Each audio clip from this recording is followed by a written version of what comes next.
The Great Library of the Sarah Prime was the oldest building in the known galaxy. It sat at the center of the capital, world like a mountain made of glass and light. Its halls stretched for hundreds of miles in every direction, filled with data caches and memory crystals from civilizations that had risen and fallen long before anyone alive could remember. 12 species shared this world and shared this library, and together they called themselves the Conquered of 12. They believed they knew everything worth knowing. They believed they had mapped every star, cataloged every species, and understood every corner of the galaxy. They called home. They were wrong. Sitha did not know this yet. She was young, even by the standards of her own people. The Velari were tall and thin, one with skin like pale silver and eyes that shifted color with their emotions. They were known across the Conquered as scholars and record keepers, species that valued knowledge the way the Dreeth valued war, or the Corvasi valued trade. Sitha had earned her place in the Great Library only 6 months ago, and she still felt small every time she walked through its doors. Her job was simple. She worked in the deep archives, the oldest and most neglected section of the library. Nobody important came down here. The data caches were ancient, many of them corrupted or written in languages that had not been spoken for 10,000 years. Her task was to catalog them, tag them, and move on. It was boring work. Most of the caches held nothing useful. Old trade records, star charts of systems that had long since been mapped 100 times over, had diplomatic correspondence between species that no longer existed. But on this particular morning, in the dim blue light of archive level 97, Sitha found something different. The data cache was small, no bigger than her fist. It was buried inside a sealed container made of a metal she did not recognize. The container itself was hidden behind a false wall panel that had come loose after what she guessed was centuries of slow decay. She almost missed it entirely. She had been reaching for a different cache on the shelf above when her elbow knocked the panel free and the container fell to the floor with a heavy thud. She picked it up and turned it over in her hands.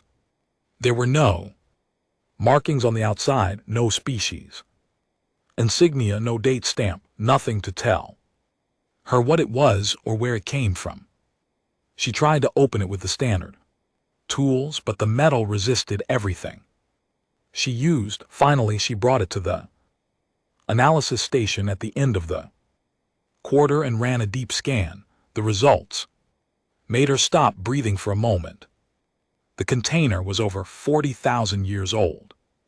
That was older than the Conquered itself, older than the Great Library, older than the Dalith Empire, which liked to claim it was the most ancient civilization in the galaxy. Whatever was inside this container had been placed here before any of the current galactic powers had even learned to fly. Sitha spent the next 3 hours carefully extracting the data cache from the container. When she finally managed to interface it with the library systems, the information that poured out was fragmented and incomplete. Large sections were corrupted beyond recovery.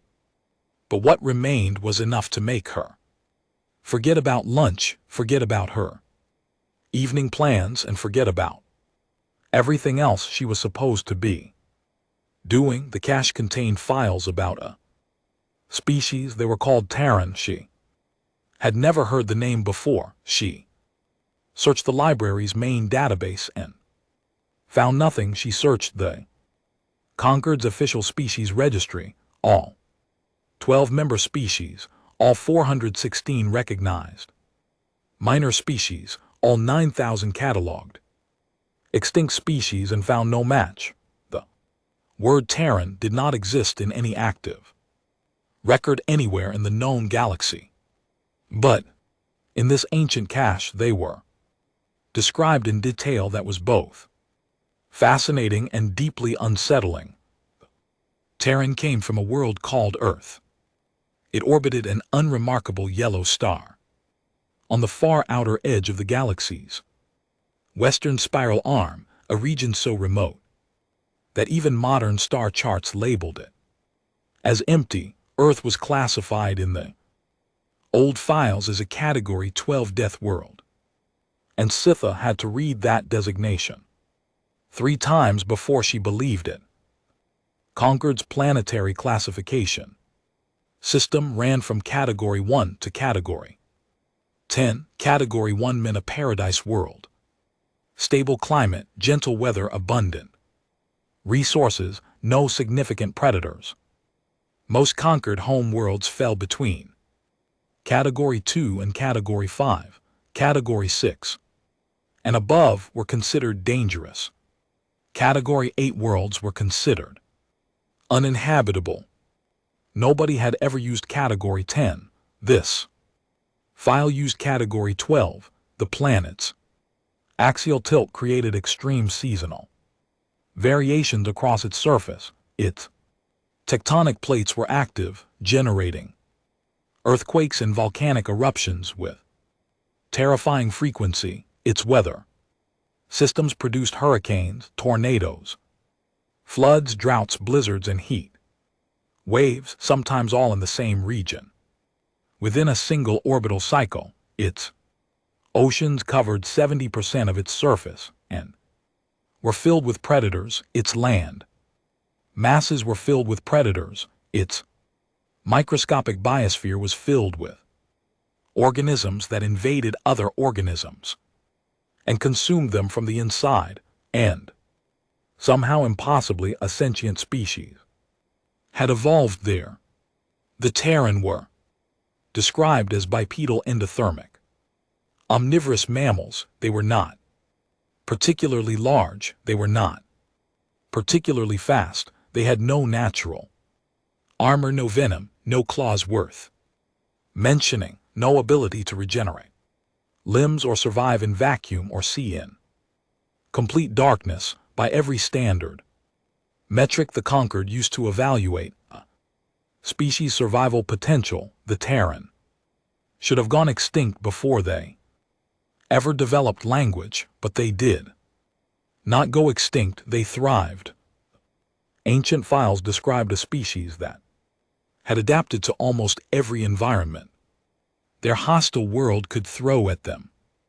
They lived in frozen wastelands and burning deserts. They lived on mountains and in valleys, in forests and on open plains, on islands and along coastlines.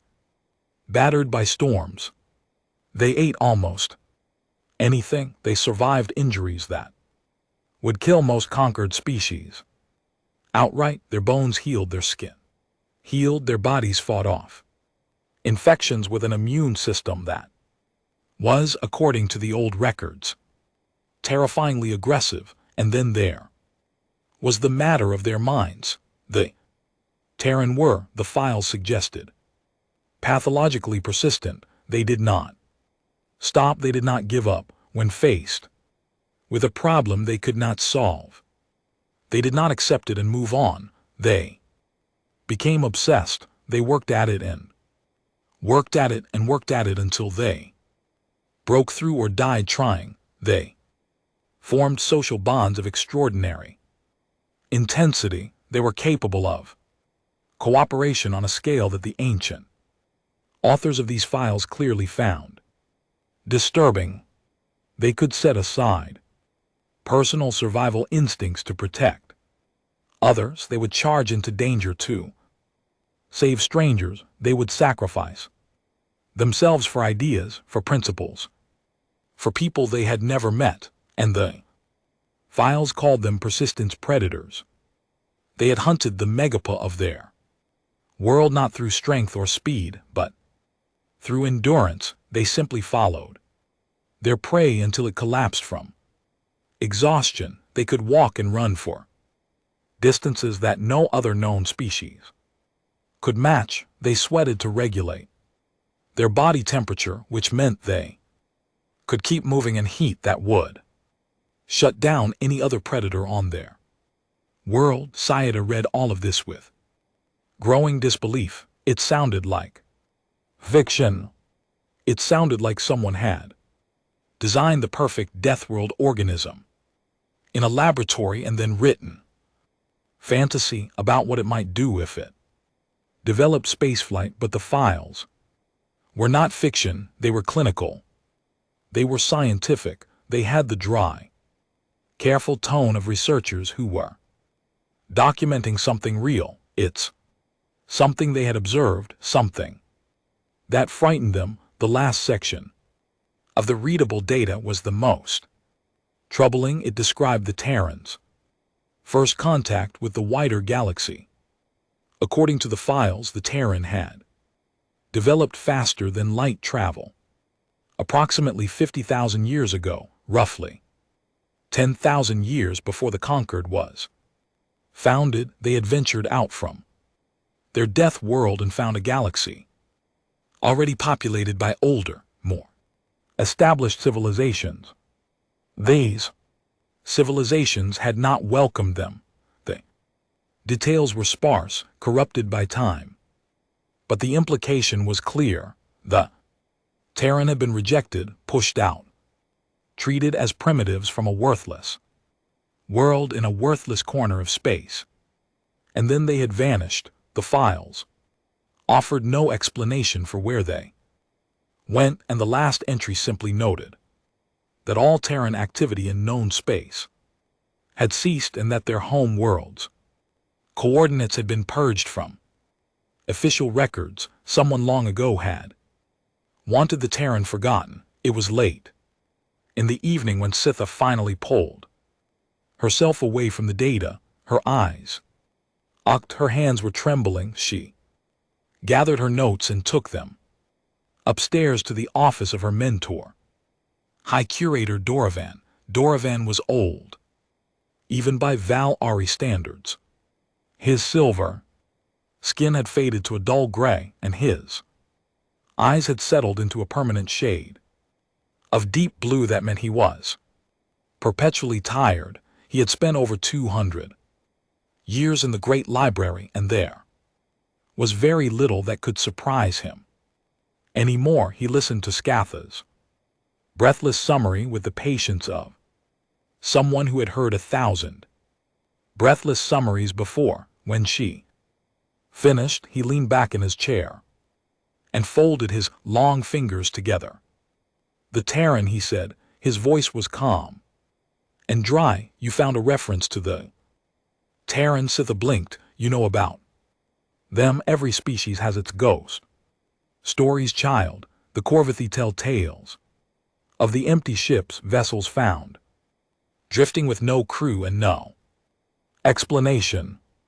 The Draelith have their legends of the Shadow Fleet that appeared during the Crimson War and turned the tide before vanishing. The Sari speak of the Builders, an ancient race that supposedly seeded the galaxy with life before disappearing. He waved a hand dismissively. "The Terran are a version, a death world species of impossible resilience that once walked among the stars and then vanished without a trace. It is a myth, Sitha. Story elders tell to frighten younglings into behaving, but the data cache is real," she insisted. "It is over 40,000 years old. The analysis confirmed it. This is not a story someone made up. These are scientific records. Old records from an unknown source, heavily corrupted, describing a species that no one has ever encountered, and that does not appear in any verified database in the galaxy." Doran's eyes shifted to a gentle orange, the color of affection. He was not mocking her. He was trying to be kind. You are a good archivist. Sitha, your instincts are sharp, but do not let one mysterious find pull you down a path that leads nowhere. Catalog the cache, file it properly, pour and move on to your next assignment. Sitha wanted to argue. She wanted to tell him that the detail in those files was too specific to be fiction, that the scientific language was too precise, that the fear between the lines was too real. But she could see in his eyes that his mind was made up, and she had not yet earned enough standing to challenge a high curator. She nodded, took her notes, and left his office, but she did not move on. Over the following weeks, Scythe spent every free hour she had in the deep archives. She searched neighboring sections, pulled out caches from the same era, cross-referenced languages and dating methods. She found fragments, tiny scattered pieces of information that mentioned the Terran indirectly, a trade record that referenced goods from an unregistered death world origin, a diplomatic memo that warned against engaging with persistence class species, a single line in what appeared to be a military report. Terran adaptability exceeds all current models, recommend avoidance. Each fragment was small, each one by itself meant nothing, but together they formed a pattern, and the pattern told Saya that the Terran were not a myth. They were a secret. Someone a very long time ago had gone to great effort to erase them from the galaxy's memory.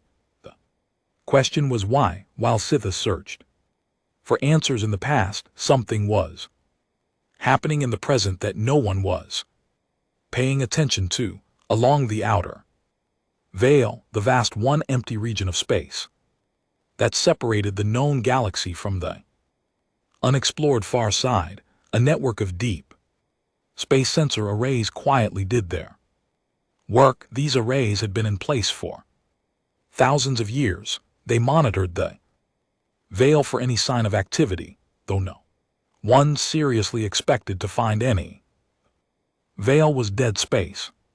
No stars, no planets, no resources, no reason for anyone to go there. It existed on star charts as a gray wall of nothing, and that was how everyone thought of it. But over the past several months, the arrays had been detecting anomalies.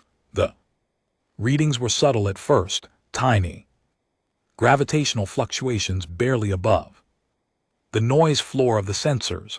A junior technician at the Concord's monitoring Station 12 noticed them and flagged them for review. His supervisor glanced at the data, shrugged, and marked it as stellar migration drift, the natural movement of distant stars and dark matter that occasionally produced faint gravitational ripples. The technician was not satisfied with this explanation.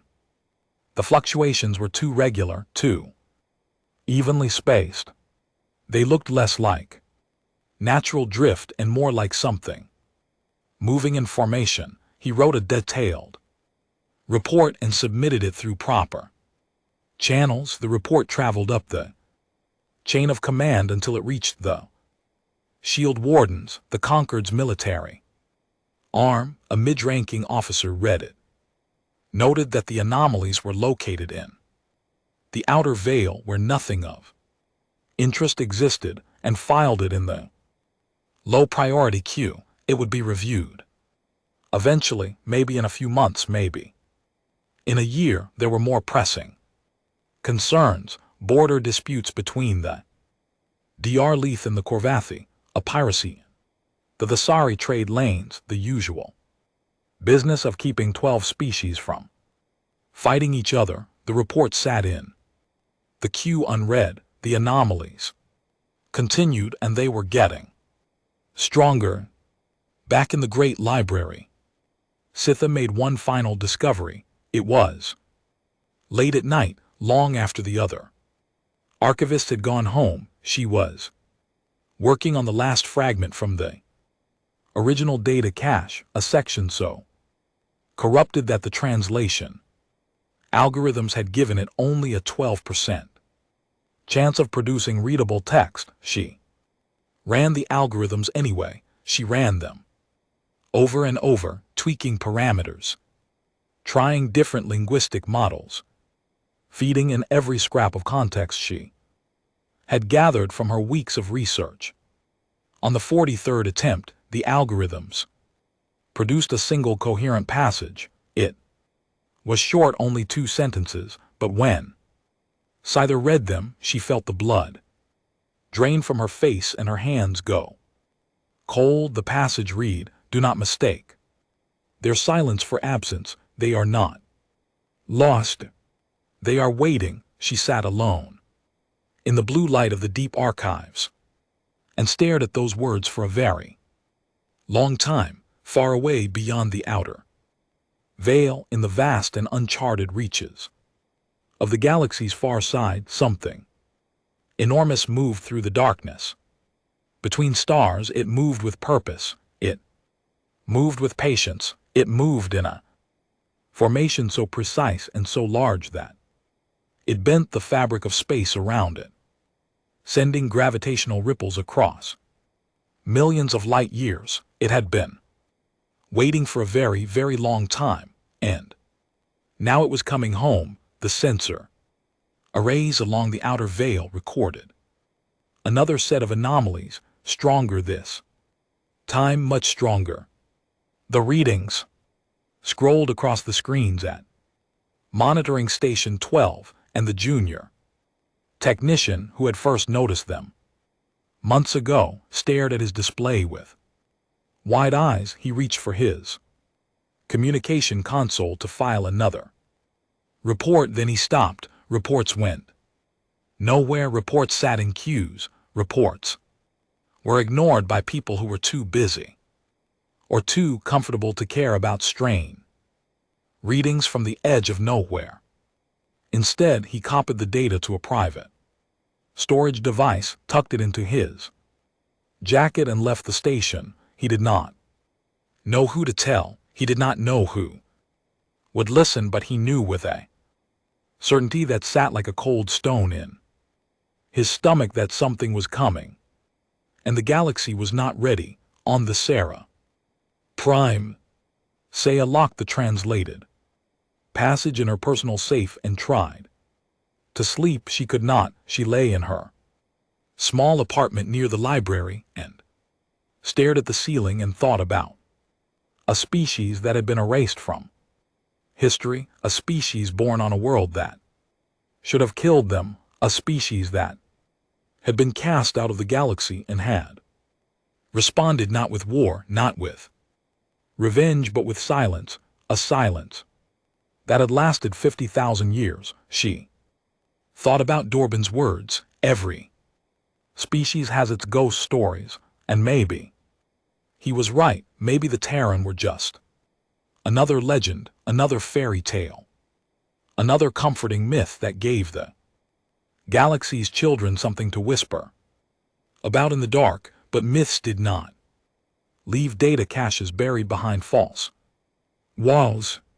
Myths did not generate gravitational anomalies along the outer veil. Myths did not write warnings to the future in languages that predated civilization. Something was out there, something real, something patient, and it was no longer waiting. 3 months passed after Scyther's discovery, and the galaxy continued to turn as it always had. The Concord of 12 held its meetings and passed its resolutions. The Draleth rattled their weapons at anyone who looked at them wrong. The Corventi ran their trade routes and counted their profits. The Valari kept their records and tended their libraries. Everything was normal. Everything was as it had been for thousands of years, except it was not. The first reports came from the frontier systems of the outer reach,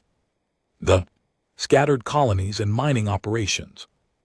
that clung to the galaxy's edge like barnacles on the hull of an old ship. These were rough places, far from the comfort and safety of the core worlds.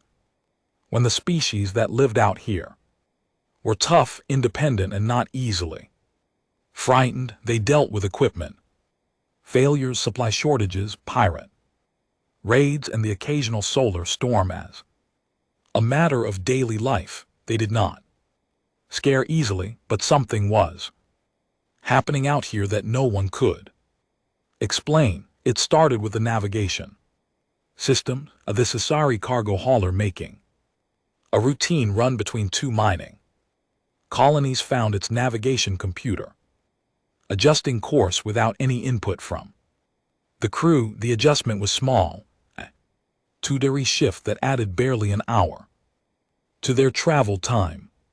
The captain, a cautious woman named Vin, was annoyed, but not alarmed. She assumed it was a software error and made a note to have the system checked at the next port. 2 days later, she found out that the 2-day shift had taken her ship around the edge of a radiation pocket that her sensors had not detected. If she had flown through it on the original course, the radiation would have killed her entire crew within minutes. She filed a report. It was one of dozens across the outer reach. Ships were experiencing the same thing, navigation systems making tiny unexplained adjustments, course corrections that seem random until you looked at what they were avoiding. Asteroid clusters, radiation fields, unstable gravity wells, debris from ancient collisions that no chart had ever mapped. Every correction saved lives. Every correction came from nowhere. The ship's computers showed no sign of external interference, no hacking, no remote access, no signal of any kind. The adjustments simply appeared as if the navigation systems had suddenly become smarter than they were supposed to be. Then the rescue started. A Corvithi mining vessel lost power near a collapsing star. Its engines failed, its emergency systems failed, and its crew of 47 sent out a distress beacon and prepared to die. The nearest conquered rescue ship was 8 hours away, far too long. The collapsing stars gravity would pull them in within 2.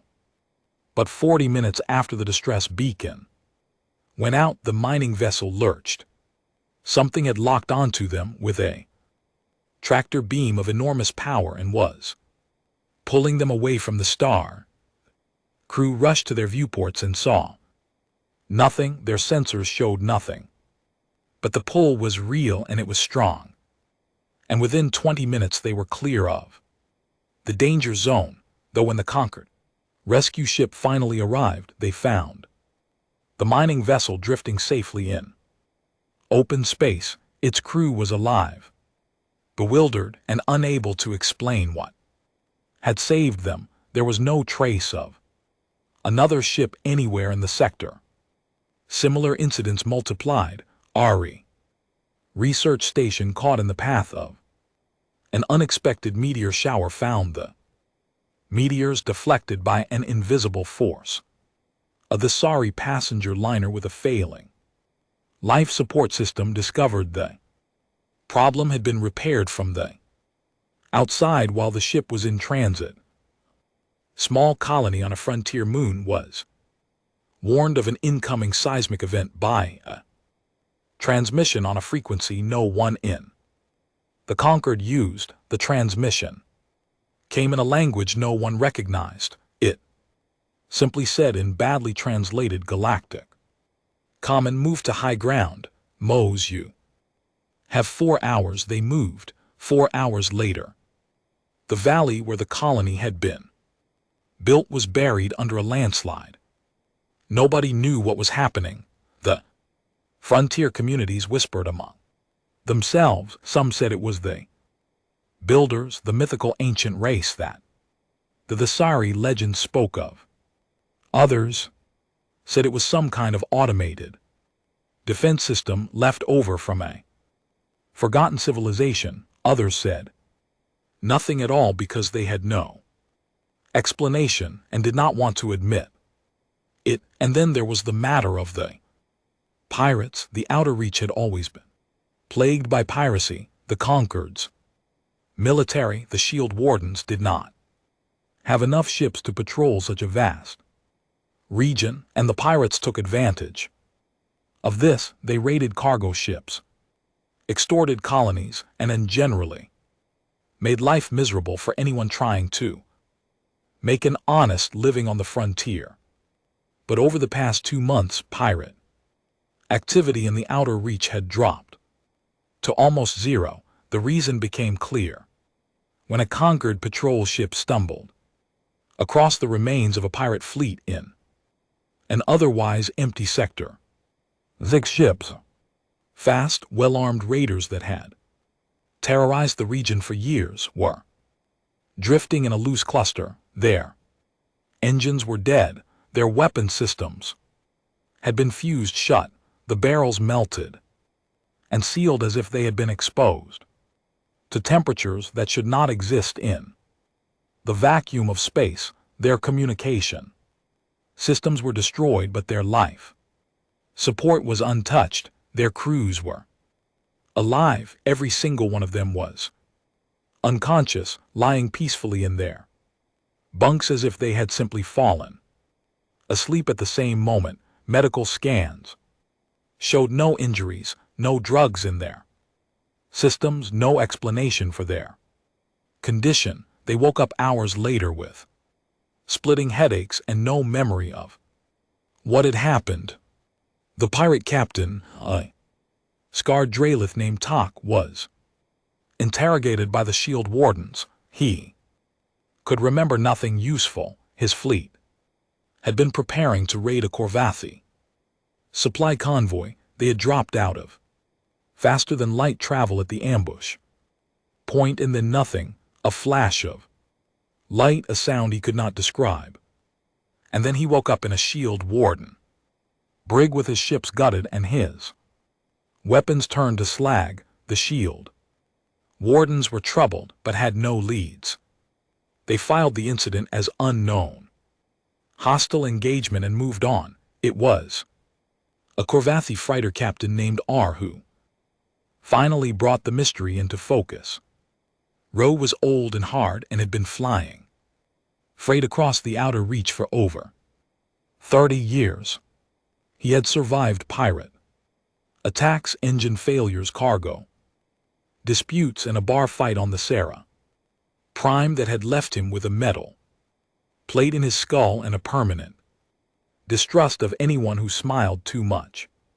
He was not a man who believed in ghosts or legends or things that went bump in the void. His ship, the Broken Promise, was a battered old hauler that should have been scrapped a decade ago. Rule kept it flying through stubbornness and an encyclopedic knowledge of its quirks.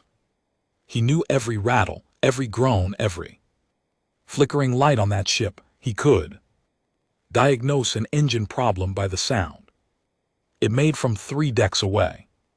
So when the Broken Promise's main engine failed catastrophically while passing within dangerous proximity of a red dwarf star, Rule knew immediately that he was going to die. The engine had not just failed, it had shattered. The containment field had collapsed, the fuel lines had ruptured, and the backup systems had been fried by the cascade. There was no fixing it, not out here, not in the time they had. The red dwarf's gravity was already pulling them in. Rule's navigator, a young Thasari named Pell, calculated that they had approximately 90 minutes before the heat and radiation killed them, less if the ship's hull integrity failed first.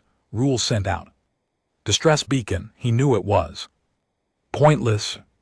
The nearest station was hours away, but you sent the beacon anyway, because that was what you did. You did Everything you could, not even when. Everything you could do was not enough. Then he gathered his crew of 12 in the common room and told them the truth. They were going to die. He was sorry. He wished he had gotten the engine overhauled at Corbeth Station like he had been meaning to do for the past 6 months. He wished a lot of things. His crew took it with a grim acceptance of people who had always known that space was trying to kill them. Pell cried. Quietly, the cargo handlers played cards. Roe went back to the bridge and sat in his captain's chair and watched the red dwarf grow larger in the viewport. 40 minutes passed and then the broken promise stopped falling. Roe felt it. Before the sensors registered it, a deep vibration that ran through the entire ship, a hum that resonated in his metal skull plate and made his teeth ache. The ship was being held. Something had caught them in a grip so powerful that it was overriding the gravity of a star.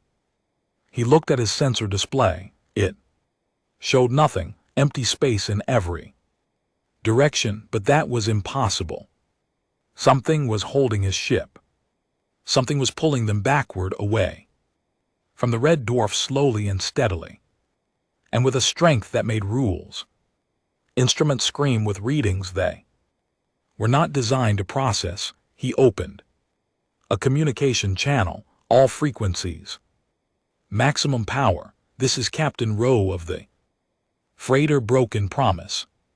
Whoever you are, whatever you are, I can see what you are doing and I am grateful. Please identify yourself. Silence. The hum continued. The ship continued to move backward. Rule tried again and again and again. For 20 minutes he broadcast on every frequency he had, one in every language he knew, begging for a response. He was about to give up when his communication console lit up with an incoming signal. It was on a frequency so far outside the normal range that his equipment barely registered it.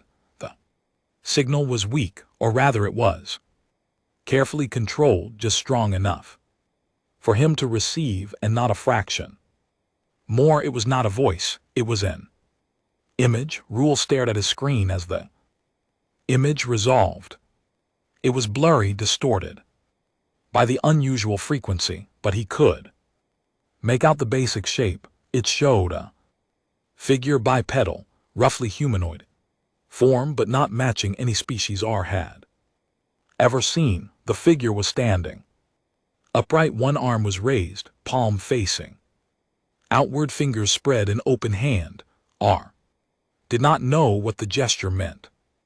Hey, but something about it, something ancient and instinctive and buried deep in a part of his brain that was older than language, told him it meant no harm. The image held for 10 seconds. Then it vanished. The communication channel went dead. 20 minutes later, the Broken Promise was deposited gently. Open space, well clear of the red dwarf's gravity well. The hum faded. The vibration stopped, and whatever had saved them was gone. Rule sat in his captain's chair for a long time. After that, his crew gathered around him, asking questions he could not answer. Pell asked if they should report the incident. R said yes, but he already knew that no one would believe them. He was wrong about that. One person believed him. PETA had been monitoring Frontier reports through an unofficial channel, a network of contacts she had built among archivists and data clerks across the outer reach. She had asked them to flag anything unusual, anything unexplained, anything that did not fit the normal patterns of life on the Frontier. The reports had been flooding in for weeks. Navigation corrections, invisible rescues, disabled pirates. She had collected them all, organized them, cross-referenced them with the information from the ancient data cache, and now with Rule's account in the image of the bipedal figure with the open hand, she had something she could not ignore. She went back to Doran. The high curator listened to her this time with less patience and more concern. It's not because he believed her. She could see in his eyes that he still thought she was chasing shadows, but because the volume of reports troubled him. 1. Strange incident was an anomaly. 2. Was a coincidence.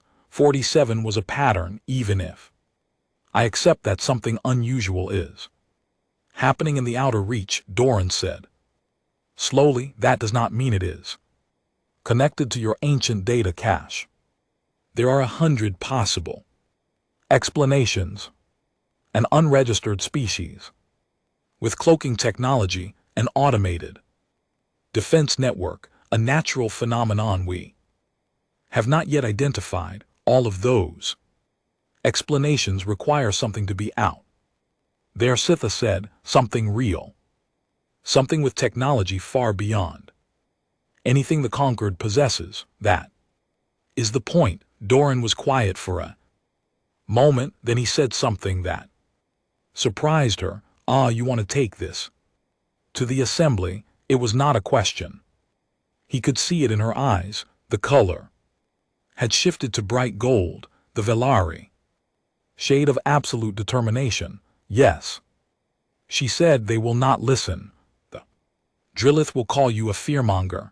They Korvathi will worry about trade disruptions. The Thesari will form a committee and nothing will be done. Maybe, Sitha said, but I have to try. Doran studied her for a long moment. Then slowly he nodded. Then at least let me help you prepare. If you are going to be humiliated in front of the entire conquered assembly, you should be humiliated with proper documentation. It was Sitha realized his way of saying he cared. She spent 2 weeks preparing her presentation. She organized the data from the ancient cache, the frontier reports, Rule's account in her own analysis into a comprehensive document that she rehearsed until she could recite it in her sleep. She reached out to Rule, who agreed to provide a recorded testimony. She contacted the junior technician from monitoring station 12. His name was Kale, and he was a nervous young Thesari who had been trying to get someone to listen to his sensor data for months. He sent her everything he had. The gravitational anomalies along the outer veil were no longer subtle. They were strong, consistent, and unmistakably artificial. Something was moving on the other side of the veil. Something very large, and it was getting closer. Sitha presented her case to the conquered assembly on a cool morning in the great dome chamber at the heart of the Sarah Prime. The chamber was vast. It designed to hold representatives from all 12-member species. The seats rose in concentric rings around a central platform, and every ring was full. Word had spread that a young Valari archivist was going to make an extraordinary claim, and curiosity, if nothing else, had drawn a crowd. She spoke clearly and carefully. She presented the data cache evidence. She showed the frontier reports. She played Rule's testimony. She displayed Kale's sensor readings from the outer veil. She laid out her theory that an unknown species, possibly the Terran described in the ancient files, was operating in the galaxy's frontier, intervening to protect conquered citizens, and approaching from beyond the veil. When she finished, there was silence. Then the Dralith delegation laughed. It was not subtle laughter. The Drael were large, heavily built reptilians, with thick scales and deep voices, and when they laughed, the sound filled the chamber like rolling thunder. Their delegation leader, A decorated military commander named Vilith stood and addressed the assembly with open contempt. A child plays with old files and thinks she has found a ghost. Vale said the Terran are a bedtime story, and these frontier reports prove nothing, except that the outer reach is a strange place full of strange people who see things that are not there. I move that this matter be dismissed. The assembly voted. The motion to dismiss passed easily. The Dralith and their allies held a comfortable majority, and no one was willing to risk political capital on the theories of a junior archivist with no standing and no allies. Sitha walked out of the chamber with her head held high and her eyes burning the deep violet of Valerie humiliation. She had expected this. Doravan had warned her. But expecting something and experiencing it were very different things. She went back to the library. She went back to her archives. She went back to work. But she did not stop, and far away, in a secure military compound on the Dralith home world, someone else was not laughing. Warlord Cows was the highest-ranking military officer in the Dalith hegemony and one of the most powerful individuals in the Conquered. He was old for a Draith, nearly 200 years, and he had survived that long not by being the strongest or the most aggressive, but by being the most careful. He trusted data more than instinct, evidence more than tradition, Inar and his own analysis more than anyone else's opinion. He had watched Sitha's presentation via secure feed, and while the rest of the assembly had laughed, Cathos had not. The data cache evidence was interesting but inconclusive. The frontier reports were troubling but could have multiple explanations. Rule's testimony was compelling but anecdotal. None of it by itself was enough to act on, but the sensor readings from the outer veil were something else entirely. Cows had spent his career studying military threats. He had commanded fleets, planned invasions, and analyzed more tactical data than any living Draith. And when he looked at those gravitational readings, the regular spacing, the coordinated movement, the steadily increasing intensity, he did not see stellar drift or natural phenomena. He saw a fleet so large that it warped the fabric of space around it, a fleet moving with a precision that spoke of a civilization far more advanced than anything the Conquered had ever encountered, and it was heading toward them. Cows did not take this to the assembly. He did not file a report. He did not consult with his peers or his superiors. Instead, he did what he had always done when faced with an unknown threat. He sent someone to look. He assembled a covert strike fleet, 12 of the Dralith hegemony's most advanced warships, crewed by elite soldiers equipped with the best sensors and weapons the Conquered could build. Their mission was simple: travel to the outer veil, find the source of the anomalies, assess the threat, and report back. And if the threat proved real, they were authorized to destroy it.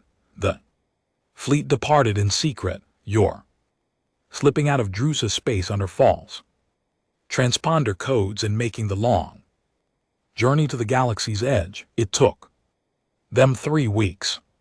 3 weeks of faster than light travel through increasingly empty space, watching the stars thin out in the void, grow deeper and darker. They reached the edge of the outer veil on a day that the fleet commander, Admiral Sarah, would remember for the rest of her life. The veil stretched before them like a wall of nothing, a vast expanse of empty space, hundreds of light years Across, containing no stars, no planets. No dust, no gas, no anything. It was the largest void in the known galaxy, and it had always been assumed to be natural. Sareth ordered her fleet to full stop and activated every sensor they had. For a moment there was nothing, just the empty dark. Then the sensors started reporting. The readings came in waves, each one stronger than the last. Gravitational signatures, energy signatures, mass signatures, all of them enormous, all of them coming from the other side of the veil. And then the veil itself seemed to shift, not physically, it was still empty space, but the sensors showed something moving through it, coming toward them. Not one thing, not 10 things, not 100. Thousands of objects, each one registering a mass greater than anything in the Conqueror's fleet. They moved in perfect formation, spread across a front that was wider than most star systems. They moved with a speed and precision that the Dralith's most advanced tactical computers could not track. Admiral Sareth stood on her bridge and stared at her tactical display and felt something she had never felt before in her entire military career. Fear. Real deep bone level fear. She opened a secure channel to Warlord Cows. Her voice when she spoke was steady but only barely. Warlord, she said, there are thousands of them. Channel was silent for a long moment. Then Cows replied, and for the first time in living memory, his voice was not calm. Do not engage, observe only, and Admiral, do not let them see you. But it was already too late for that, because the fleet on the other side of the veil had known the Dreath were coming long before they arrived. It had known because it had been watching the galaxy for a very, very long time, and now at last it was time to stop watching. Admiral Sarah was a career soldier. She had commanded warships since she was old enough to hold a rank, and she had fought in 3 border conflicts, 2 pirate suppression campaigns, and the brief but brutal Corvathi trade war of a century ago. She had been shot, burned, blown across a bridge by an exploding console, and once floated in the vacuum of space for 11 minutes after a hull breach. Before being rescued, she was not a woman who panicked, but standing on the bridge of the Drelith heavy cruiser Iron Scale, watching her tactical display fill with signatures that should not exist. She felt the cold hand of something very close to panic wrap itself around her chest. The objects on the other side of the veil were moving, not toward the veil, through it, and they were crossing the empty space with a casual speed that her navigation officers could not calculate properly, because their instruments were not designed to measure anything that fast. And as the first of them came close enough for detailed scans, the data that came back made no sense. The lead object was a ship, that much was clear from its energy signature and its controlled movement, but it was enormous, over 20 km long, with a mass that made the Iron Scale's computers throw error codes. It was larger than any space station the Conquered had ever built. It was larger than some moons, and it was just one of thousands. Admiral, her sensor officer said, his voice barely above a whisper, I am reading weapon systems on the lead vessel. Energy output is Admiral. I cannot give you a meaningful number. My instruments are not calibrated for readings this high. Sarah stared at the display, her 12 ships, the finest the Dralith hegemony had to offer, the pride of the most powerful military in the Conquered. Suddenly looked very, very small. Hold position, she ordered. Do not power weapons. do not activate. Targeting systems, do not do anything. That could be interpreted as hostile. She had received Cows's order to observe only, and she intended to follow it, but something told her that it would not matter what she did. Whatever was on the other side of those ships already knew. She was here, she could feel it the way a small animal feels the gaze of a predator, not through any sense she could name, but through something deeper and older.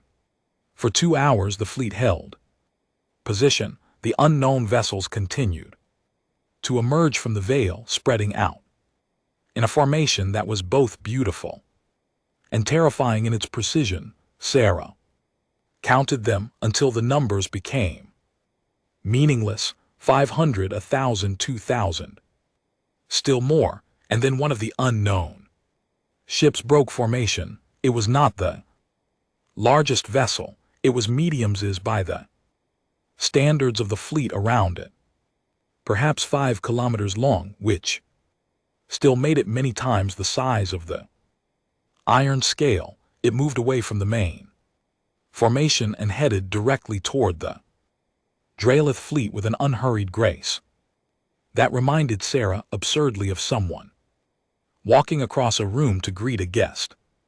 Her weapons officer looked at her with wide eyes. Adam, hold, Sarah said. So hold. The unknown vessel stopped at a distance of approximately 1,000 km, close enough to be clearly visible on their sensors, far enough that it was not an immediate physical threat. It hung in space, motionless, radiating a calm energy signature that contrasted sharply with the barely controlled terror on the iron scales bridge. Nothing happened for several minutes. Then Sarah's communication console activated an incoming signal, broadcasting on Concord standard frequencies in fluent galactic common. The voice was calm, measured, and unlike anything she had heard before. It had a warmth to it, a depth, as if the speaker was someone who had been waiting a very long time for this moment and wanted to get it right. Dralith fleet, this is the Terran stewardship vessel, quiet hand. When we have been aware of your presence since you entered this sector, we mean you no harm. We request that you hold your position and maintain peaceful posture. We are not your enemy. Sarah's blood went cold, not because of the words were reasonable, even friendly, but because of one word in particular. Tan. She had heard the myths. Every species in the Concord had the ghost stories about a death world, species that had once walked among the stars and then vanished into legend. She had always dismissed them the way every practical, rational military officer dismissed fairy tales, but fairy tales did not send fleets of thousands through the outer veil. Fairy tales did not build ships that dwarfed moons. Fairy tales did not speak fluent galactic common on Concord frequencies.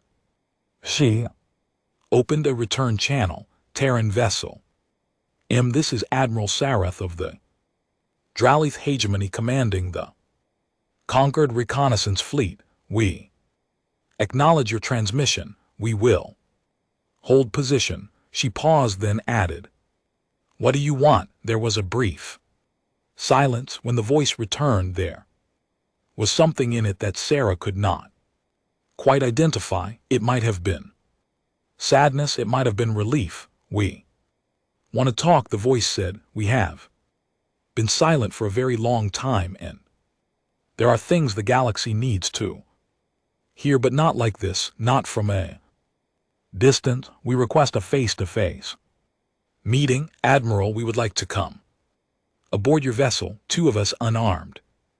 You may take any security precautions you wish. Sarah looked at her bridge crew. They looked back at her with expressions that ranged from shock to terror and the idea of inviting representatives of an unknown and overwhelmingly powerful species onto.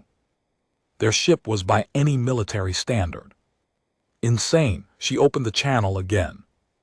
Agreed, docking bay 3 1 hour. She closed the channel and turned to her first officer. If this goes wrong, she said, it was nice serving with you. Her first officer, a young Dreeth named Tak, who had never been in actual combat, managed a shaky grin. If this goes wrong, Admiral, I doubt we will have time to notice. 1 hour later, a small craft detached from the quiet hand and crossed the distance between the two fleets. It was sleek and simple with no visible weapons. It entered the iron scales docking bay with a precision that the Draith deck crew found almost insulting. The craft settled onto the bay floor without so much as a vibration, and as gently as a leaf landing on still water. The bay was ringed with armed drill soldiers. Sarah had placed every available combat unit between the docking bay and the rest of the ship. It was a pointless gesture, and she knew it, but protocol was protocol. The craft's door opened. 2 figures stepped out. They were smaller than Sarah had expected. The Draelith were large by galactic standards, tall, broad, heavy, with muscle and armored scale. These beings were none of those things. They stood perhaps a head shorter than the average Draelith. Their skin was smooth and unarmored, ranging in shade from a warm brown to pale tan. They had flat faces with forward-facing eyes, small noses and mouths that curved naturally upward at the corners, giving them an expression that looked to drill eyes.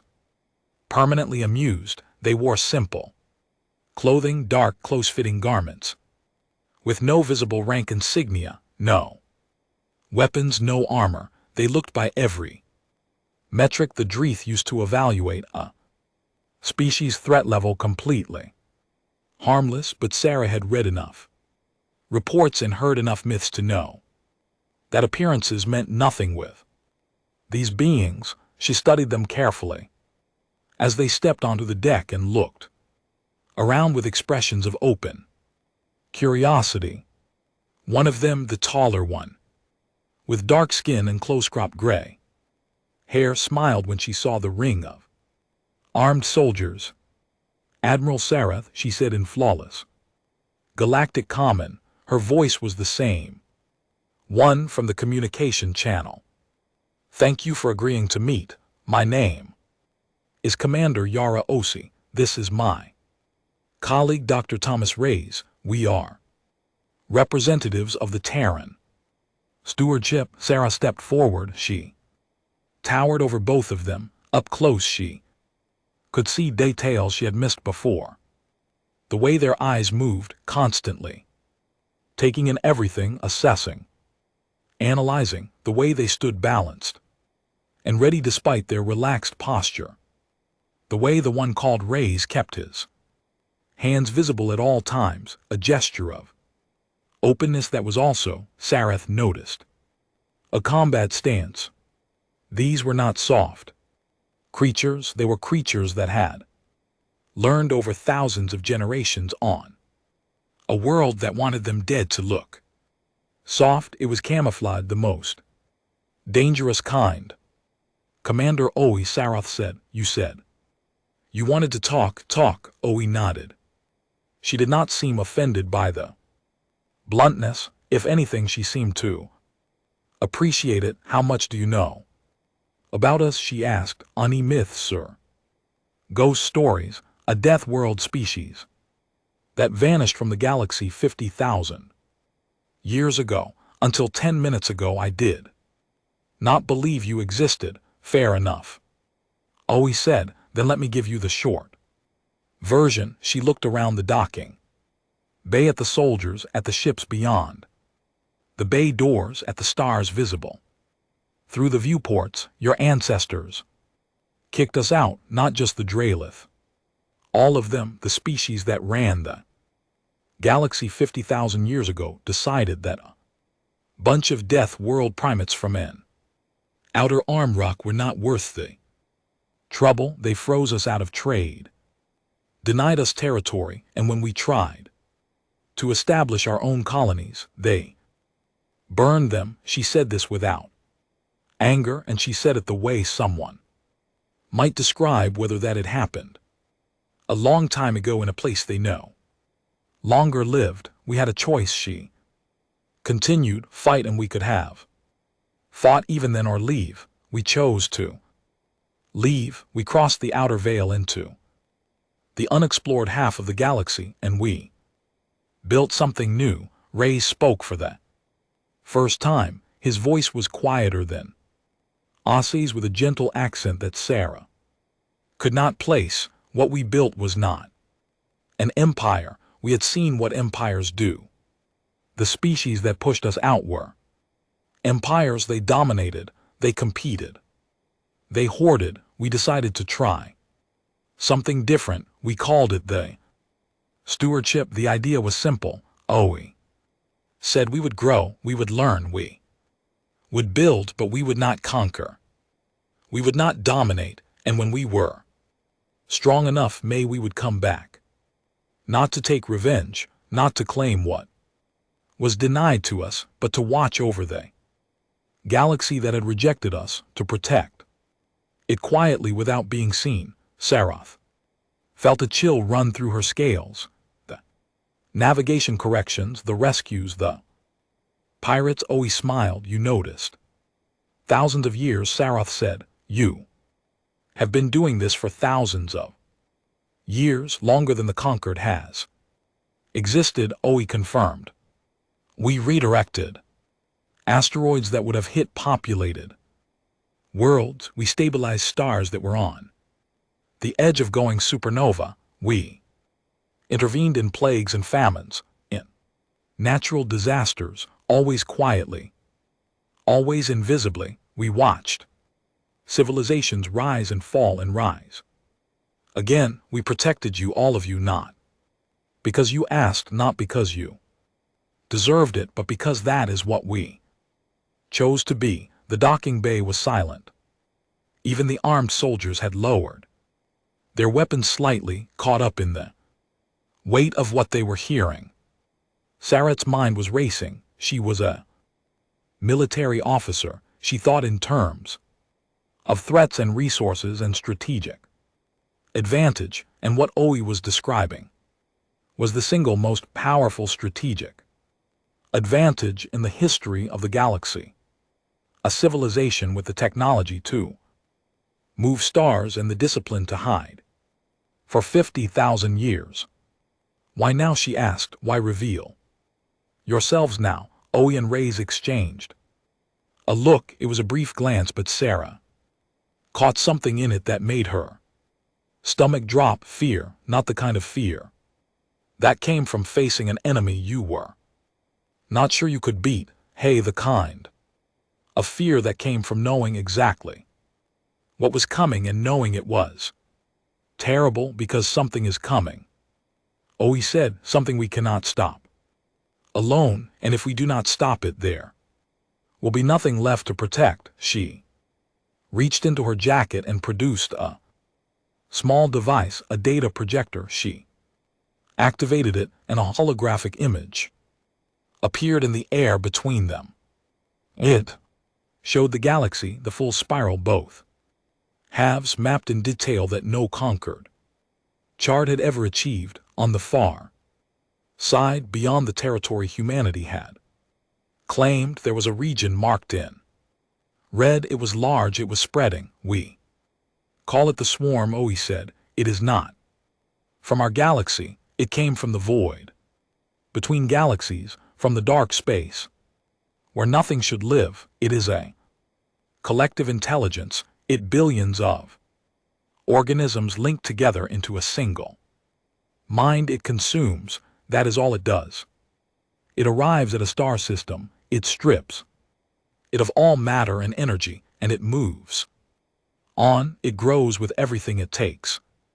She zoomed the display in. The red region was not static, it was expanding. Tendrils reaching outward like the roots of a terrible tree.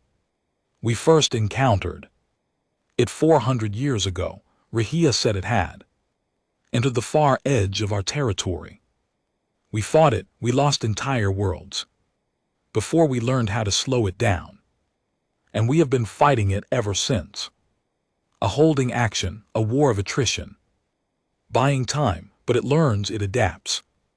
Every weapon we use against it develops a counter for every strategy we employ. It finds a way around. It is coming this way, he said, toward the Milky Way's core, toward you, and we have slowed it, but we cannot stop it. Not alone. She deactivated the projector and looked at Sarah with those strained, forward-facing eyes. That is why we are here, Admiral, not because we wanted to reveal ourselves, not because we wanted to play politics or impress anyone. We are here because the galaxy is in danger and we need help. We need all of you, every species, every ship, every resource the conquered can bring to bear, and we need it soon. Sarah stood very still for a long time, then she said, I need to contact my warlord. Of course, Osi said, take all the time you need, but Admiral, do not take too long. Sarath returned to her bridge and opened a secure channel to Warlord Cows. She reported everything. The size of the Terran fleet, the meeting, the warning. She transmitted the sensor data with a holographic recording, all of it. Kath listened in silence. When she finished, the channel was quiet for so long that she thought the connection had been lost. Then Kath said, bring them to Thessera Prime. Warlord, the assembly will. I know what the assembly will do. Bring them anyway. It is time the galaxy stopped telling ghost stories and started facing reality. He paused, and when he spoke again, his voice was heavier than Sarah had ever heard it. And Admiral, what is your assessment of these Terran? Sarah looked out her viewport at the Terran fleet, thousands of ships stretching across a formation so vast that her sensors could not find its edges. Ships built by a species that had been rejected by the galaxy and had responded by quietly protecting it for 50,000 years. My assessment, Warlord, weighs that they are everything the myth said they were, and I am very, very glad they are on our side. On the far side of the veil, in the territory humanity had claimed and cultivated for millennia. The stars were going dark, not dying, being consumed, system by system. The swarm advanced, and behind it there was nothing, no light, no matter, no energy, no life, just the void expanding. Hungry and patient, humanity had held the line for 4 centuries. They had built weapons that could crack planets, shields that could withstand the energy output of a star, ships that could cross the galaxy in days, and still the swarm came, still it adapted, still it grew. Commander Oe stood in the docking bay of the iron scale and looked at the armed Drillith soldiers around her and the stars beyond the viewport, and thought about Earth. She had never been there. No living human had. Earth was a memory now, a story passed down through generations, a small blue world orbiting a yellow star where a species of clever primates had looked up at the night sky and decided that they wanted to see what was out there. They had found a galaxy that did not want them, and they had responded not with hatred, not with vengeance, but with the most human thing imaginable. They had decided to help anyway, because that was what humans did. They fell down and they got back up. They were beaten and they refused to stay beaten. They were rejected and they refused to become bitter. They were born on a world that tried to kill them every day of their existence, and they responded by becoming the most stubbornly, irrationally, magnificently persistent species the galaxy had ever produced. And now the galaxy needed them, not as myth, not as ghost stories, not as legends whispered in the dark, as allies. Osi looked at the Drillith soldiers around her, these tall, armored, powerful beings who had once been part of a civilization that had cast humanity out, and she felt no anger, only a weary kind of hope. She hoped it would be enough. Across the galaxy on the Sarah Prime, Sitha sat in her apartment and stared at the latest censored data from the outer veil. The anomalies were no longer anomalies. They were clear, unmistakable readings of a fleet in transit, a fleet so large it defied comprehension. Her hands were shaking, not with fear, with something else, something she could not quite name. The Terran were real. They were coming, and everything was about to change. So she opened her personal log and typed a single entry: "The myths are coming home." Then she closed the log and went to the window and looked up at the night sky above the Sarah Prime. Somewhere out there, beyond the veil, beyond the darkness, beyond 50,000 years of silence, a species that had been told it did not belong was returning to a galaxy that needed it. She did not know what would happen next. She did not know if the galaxy was ready. She did not know if anyone was ready. But for the first time since she had found that ancient data cache in the deep archives, she was not afraid. She was ready. The Terran fleet arrived at the Sarah Prime on a day that the galaxy would never forget. It did not come in secret. It did not sneak through back channels or slip past border patrols. It came openly, broadcasting its presence on every frequency, announcing itself to every sensor array, every monitoring station, every ship and colony and outpost in the Concord's vast network. It came because it wanted to be seen. After 50,000 years of silence, the Terran were done hiding. Sitha was standing on the observation deck of the Great Library when the first ships appeared in the sky above the Sarah Prime. She had received word 3 days ago, a private message from Admiral Sarah, forwarded through channels that Sitha did not want to think too hard about, telling her that the Terran were real. They were coming, and she should prepare the assembly. She had tried. She had gone back to Doravan, who had gone pale when he read Sarah's message, and then spent an hour sitting in silence before finally picking up his communication device and calling every contact he had in the Concord's political structure. He had been dismissed politely and not so politely by most of them. The Drillith delegation had threatened him. The Sivati had laughed. The Visari had expressed concern and done nothing.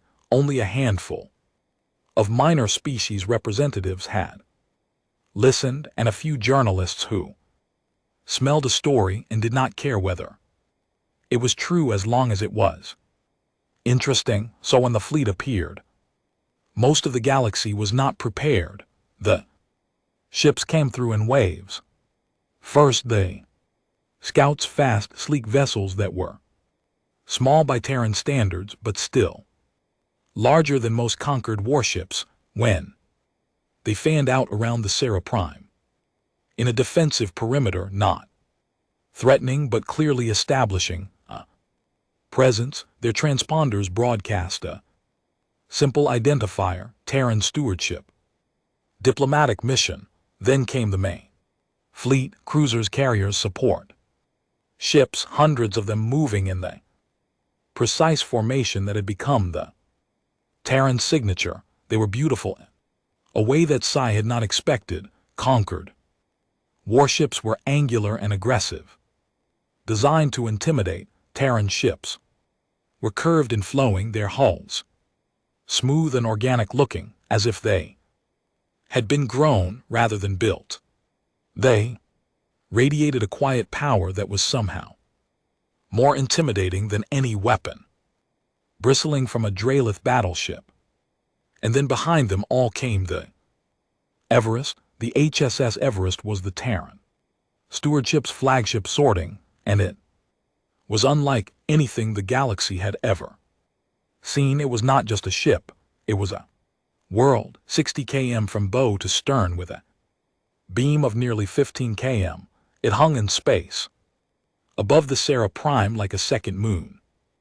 Its hull was covered in what appeared to be growing vegetation, actual plants, green and alive, clinging to the exterior as if the ship itself was a garden floating in the void. Through transparent sections of the hull, Sitha could see forests, lakes, open sky. The Everest had its own biosphere, its own weather, its own ecosystem. It was a declaration, not of war but of intent. We are alive, we grow things, we carry life with us wherever we go. The people of the Sarah Prime stood in their streets and on their rooftops and stared upward, with expressions that range from awe to terror. Odd communication networks, overloaded as billions of messages were sent simultaneously. News feeds across the Concord interrupted their regular programming.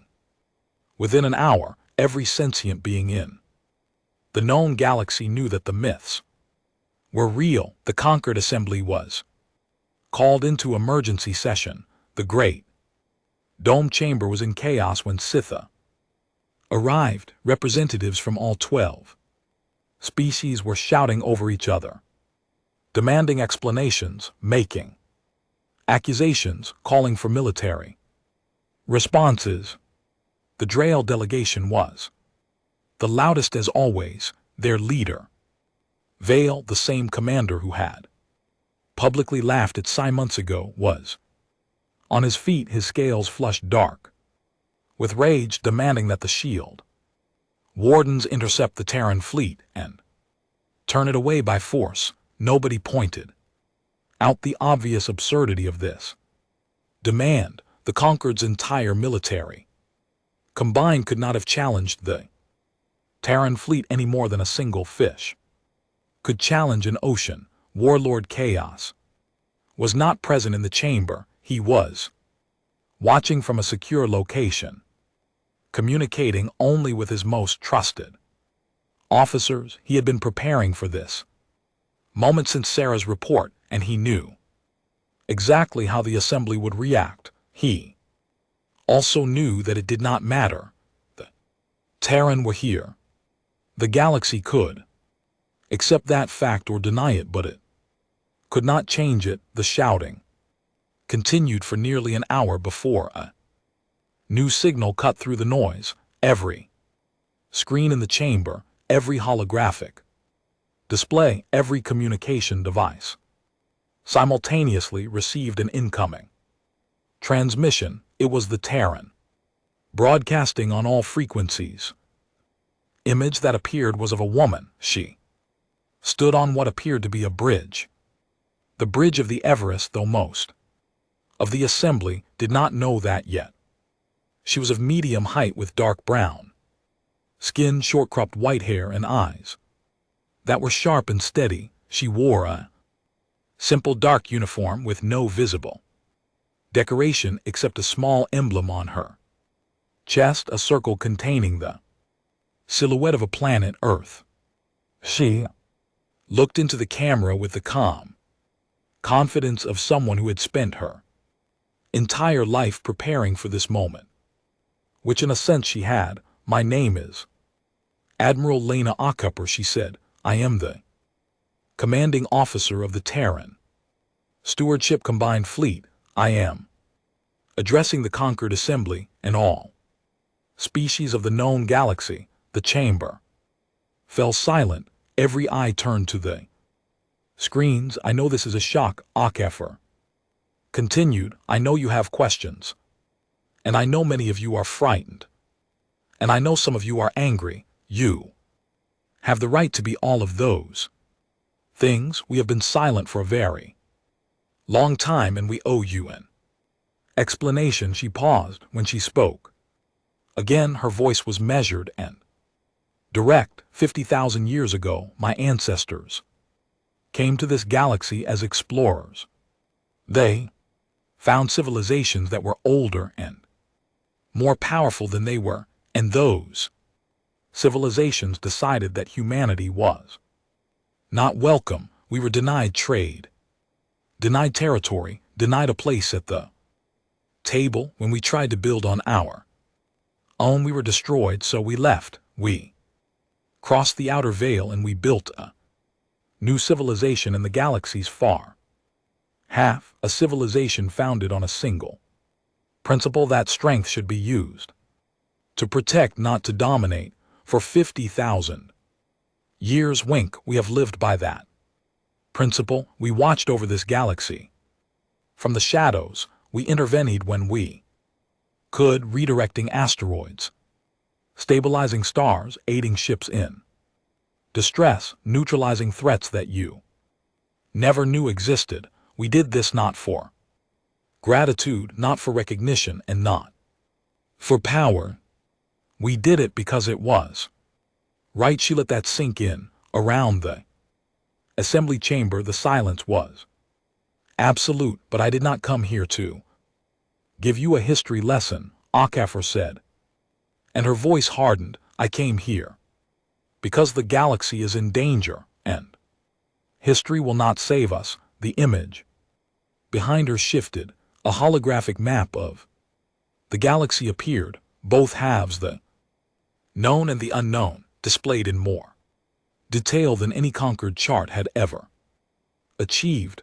On the far side, beyond Terran territory, a region of deep red was spreading inward like a blood stain. 400 years ago, we made contact with an extragalactic entity. We call it the Devourer Swarm. It is a collective intelligence, billions of biomechanical organisms linked into a single mind.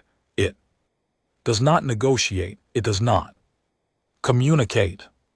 It consumes. It enters a star system, strips it of all matter and energy, incorporates what it takes into itself, and moves on. It grows with everything it eats. The map zoomed in.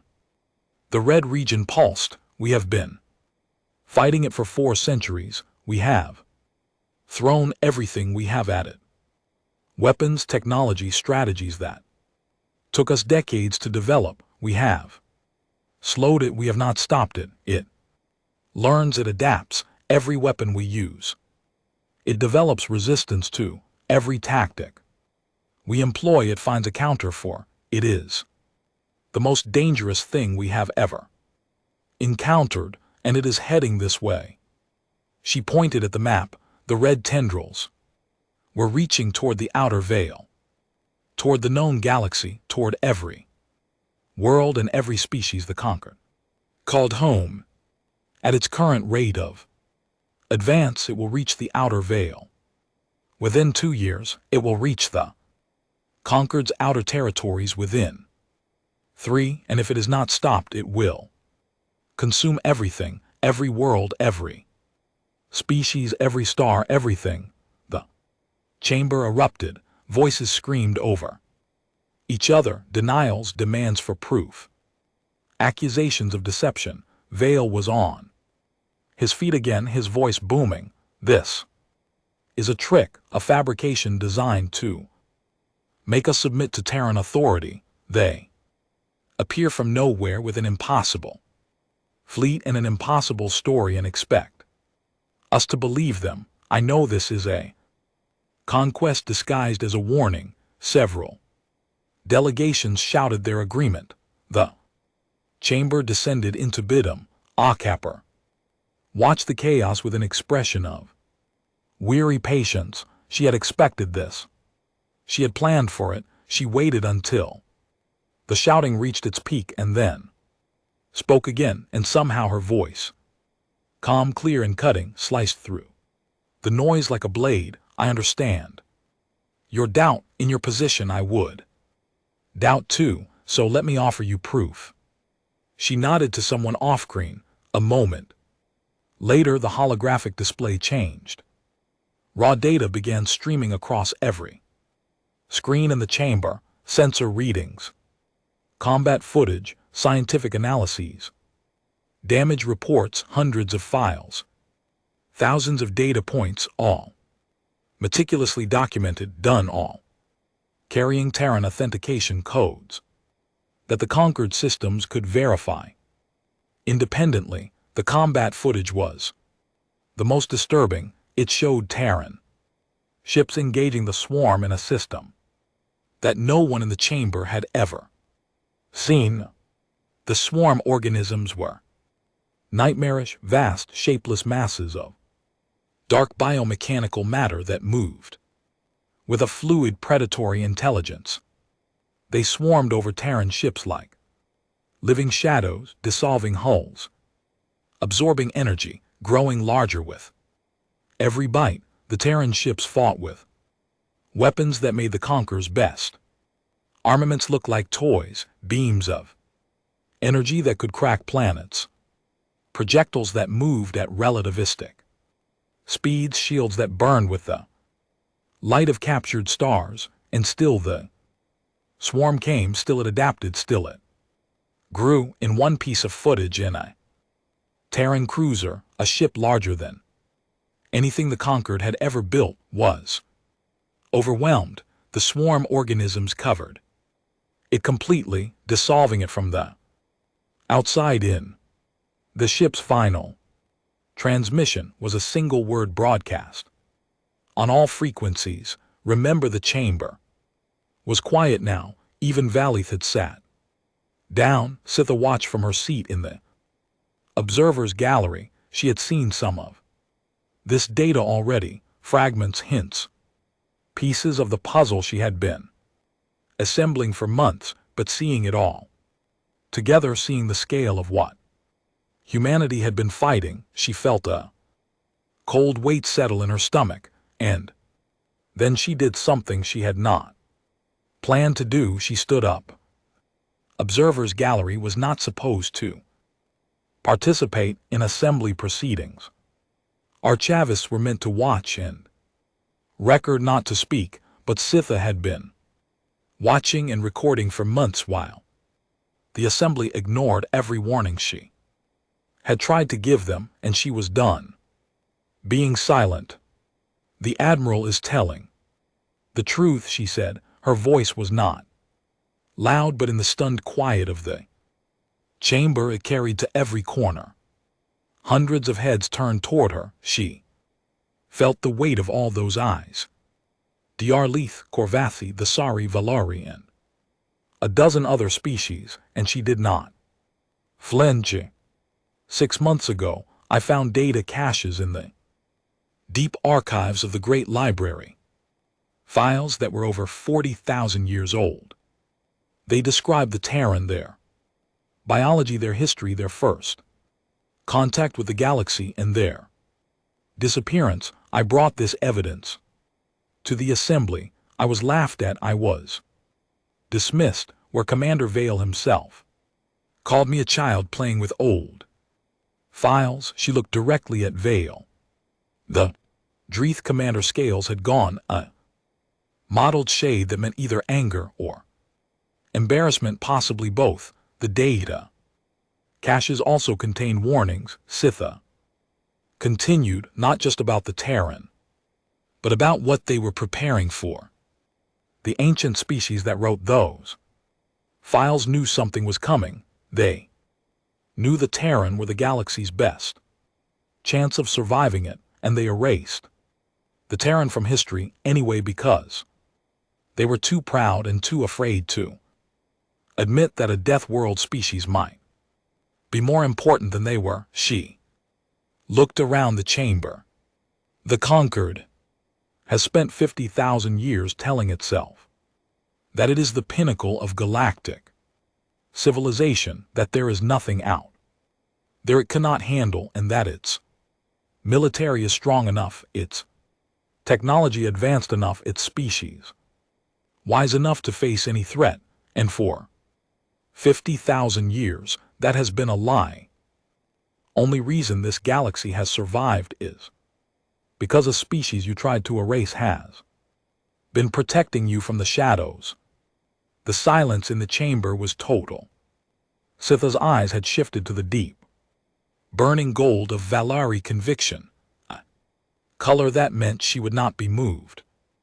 Admiral Akefer is asking for your help, not demanding it, asking, after everything this galaxy did to her people, she is standing in front of you and asking for an alliance. I think the least you can do is listen. She sat down, her hands were trembling, but her voice had not shaken once. For a long moment nobody spoke. The weight of what Saad said hung in the air like smoke.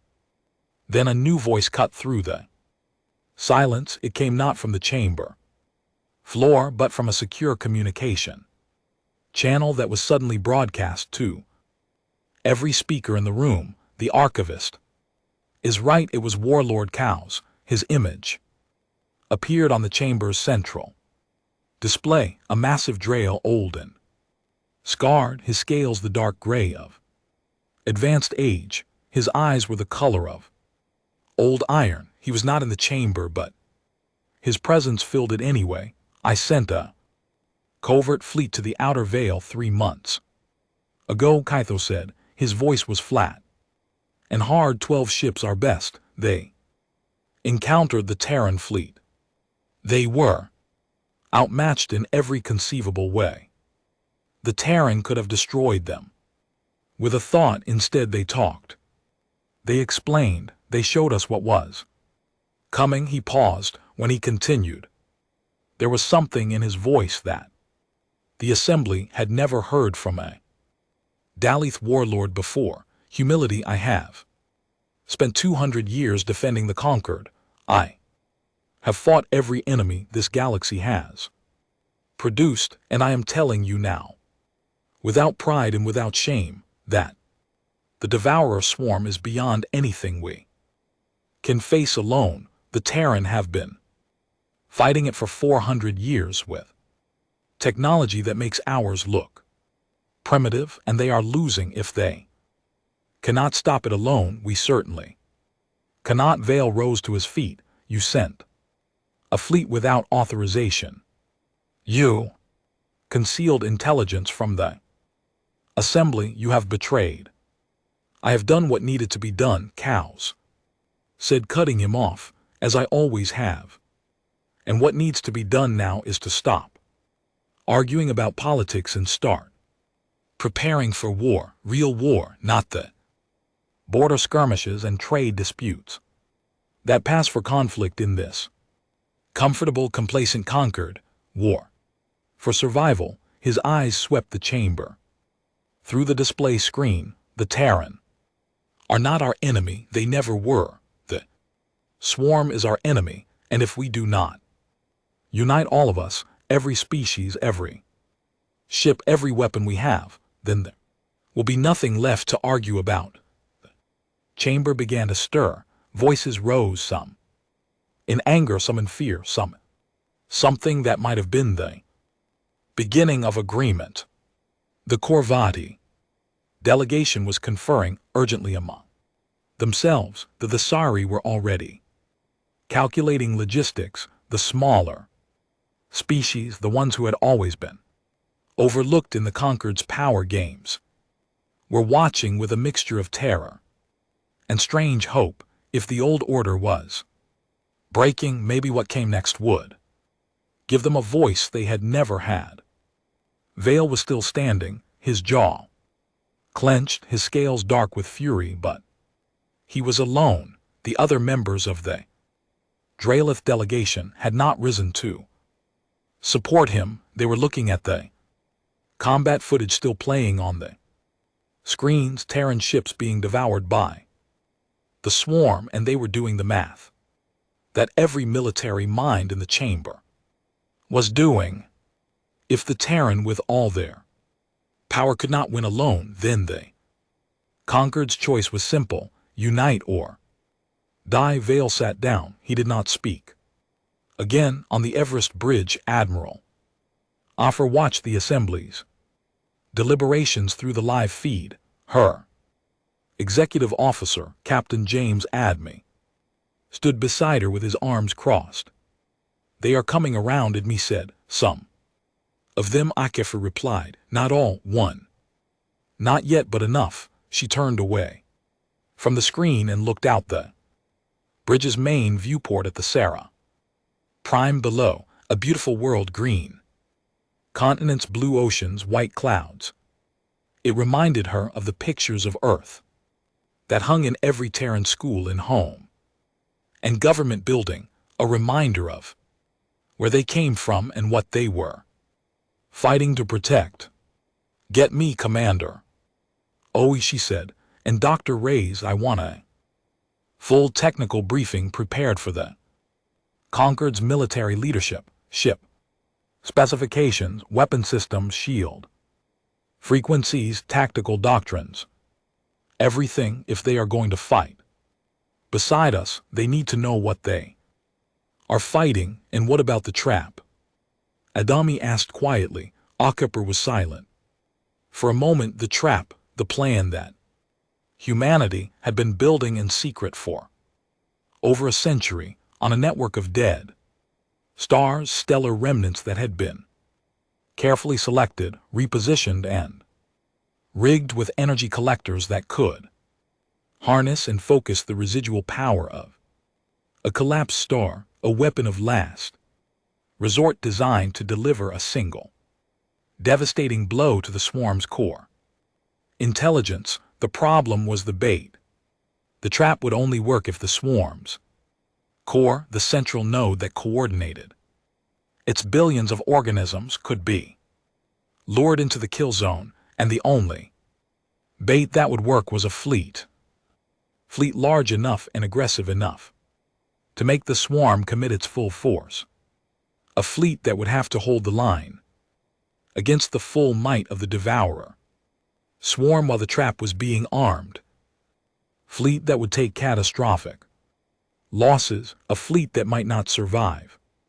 "The trap works," Akefer said. "The math is solid, while the engineering is solid, but it needs time to arm, and it needs the swarm to be in position. That means someone has to hold the line. We can hold it," Admai said. "We can hold it longer with help," Akefer replied. She looked at the assembly feed again. Shouting had died down. A vote was being proposed, not a full alliance yet, but a resolution to open formal diplomatic channels with the Terran stewardship and begin joint military planning. It was a start, and then every alarm on the Everest went off at once. The bridge erupted into controlled chaos. Officers shouted readings, displays flashed red, and the ship's AI, a calm androgynous voice that the crew called Compass, began reciting data. Alert: multiple deep space sensor arrays across the galactic rim have gone offline. Pattern indicates systematic destruction. Moving inward from the outer edge at superluminal speed. Estimated source: Devourer swarm advance elements. Akefer's face went still, not with surprise. She had known this was possible, but with the grim finality of a prediction coming true ahead of schedule. Time estimate to Concord space, she asked. Based on current rate of advance, swarm outer riders will reach Concord outer territories in approximately 8 months. Main body to follow within 18 months. 18 months, not 3 years as they had hoped. 18 months. Akefer opened a channel to the assembly.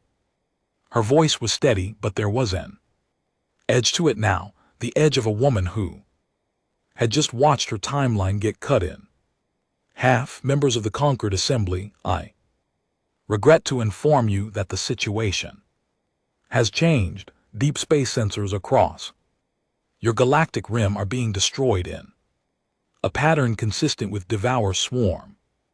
Advanced forces, the swarm has accelerated. You have less than 2 years. She paused, let the words land. Debate is over, she said. They are here. The assembly chamber went dead silent, and then slowly, one by one, hands began to rise. Votes not for a committee, not for a study, not for a diplomatic channel for war. The resolution passed by a margin that no one had expected. Even the Daleth voted yes, all of them, except Violet, who abstained and then quietly left the chamber and was not seen in public again. In the observers' gallery, Sitha closed her eyes and let out a breath she felt like she had been holding for 6 months. It was not relief. She felt relief was for situations where the danger had passed, and this was something else. The grim, heavy feeling of a door closing behind you, leaving you no choice but to walk forward into whatever waited ahead.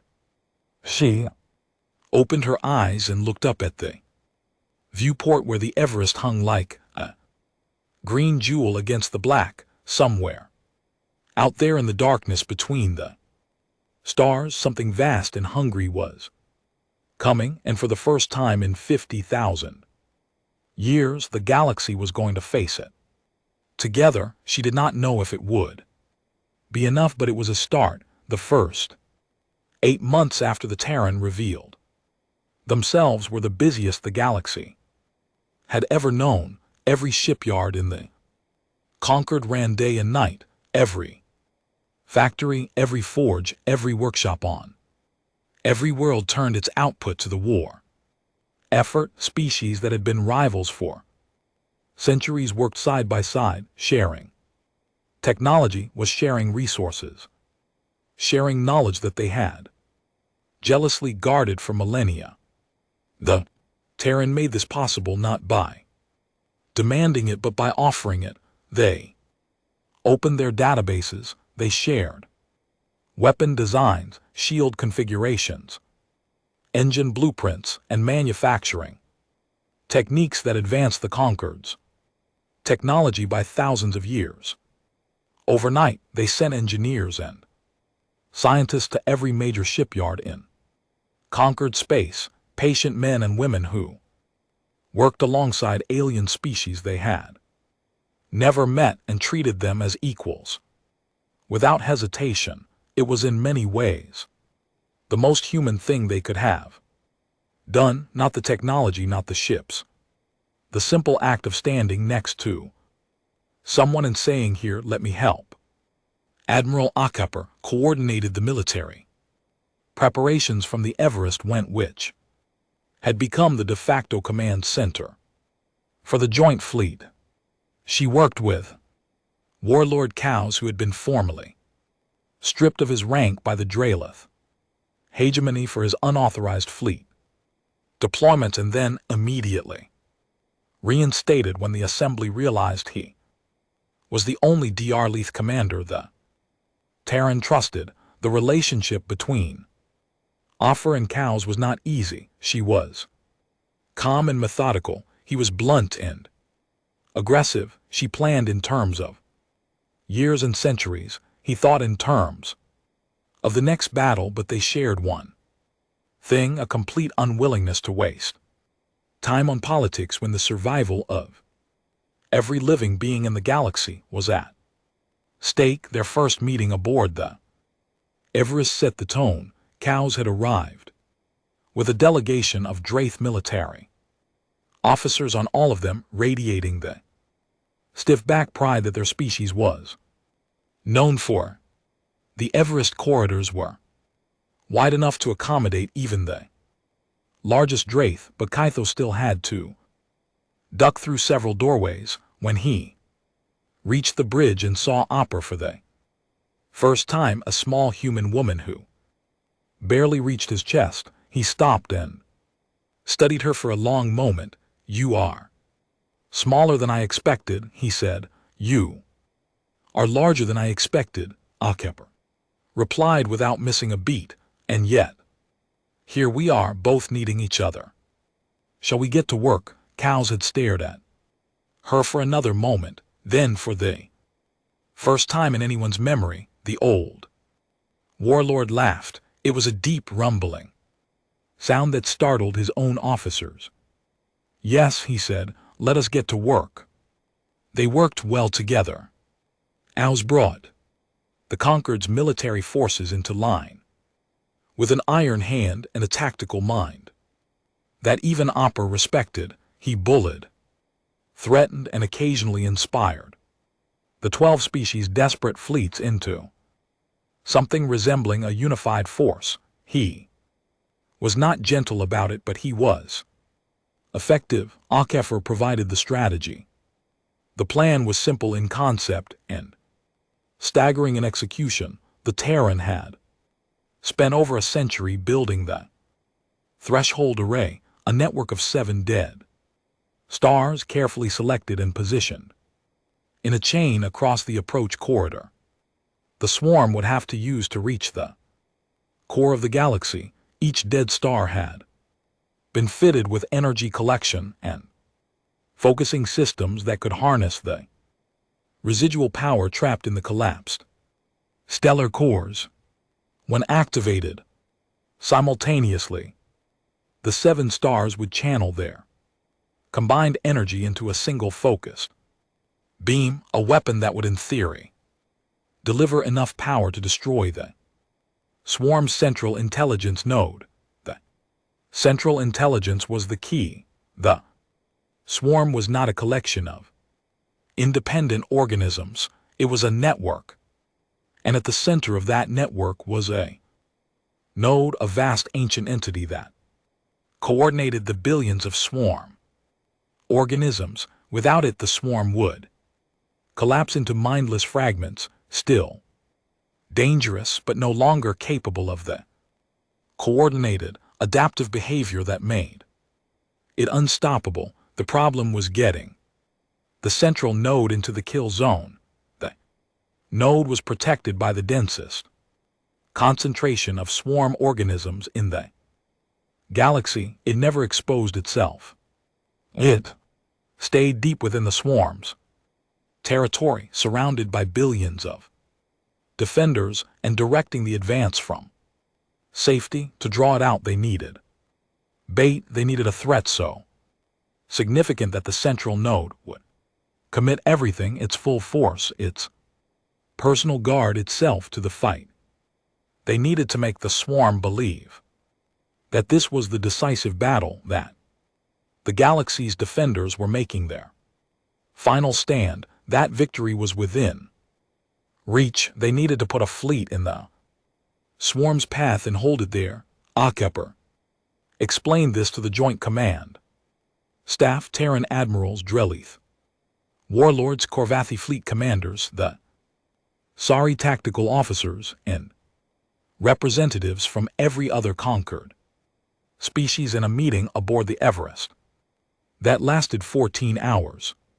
The fleet that holds the line will take heavy losses, she said, her voice flat and honest. There is no avoiding that, and the swarm will throw everything at them, and some of it will get through. Ships will be lost, people will die. The array needs approximately 4 hours to charge once the swarm enters the kill zone. 4 hours is a very long time when you are fighting the most dangerous enemy the galaxy has ever seen. She paused and looked around the room. I will not order anyone to do this. The Terran stewardship fleet will form the core of the holding force. We have the most experience fighting the swarm, and this is our plan. We will hold the line. The room was quiet. Then cows stood.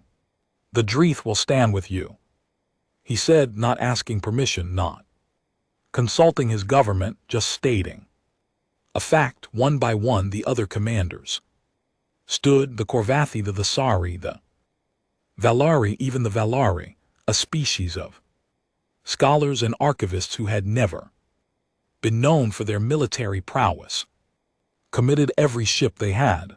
The smaller species, the ones who had no warships and no warriors, volunteered.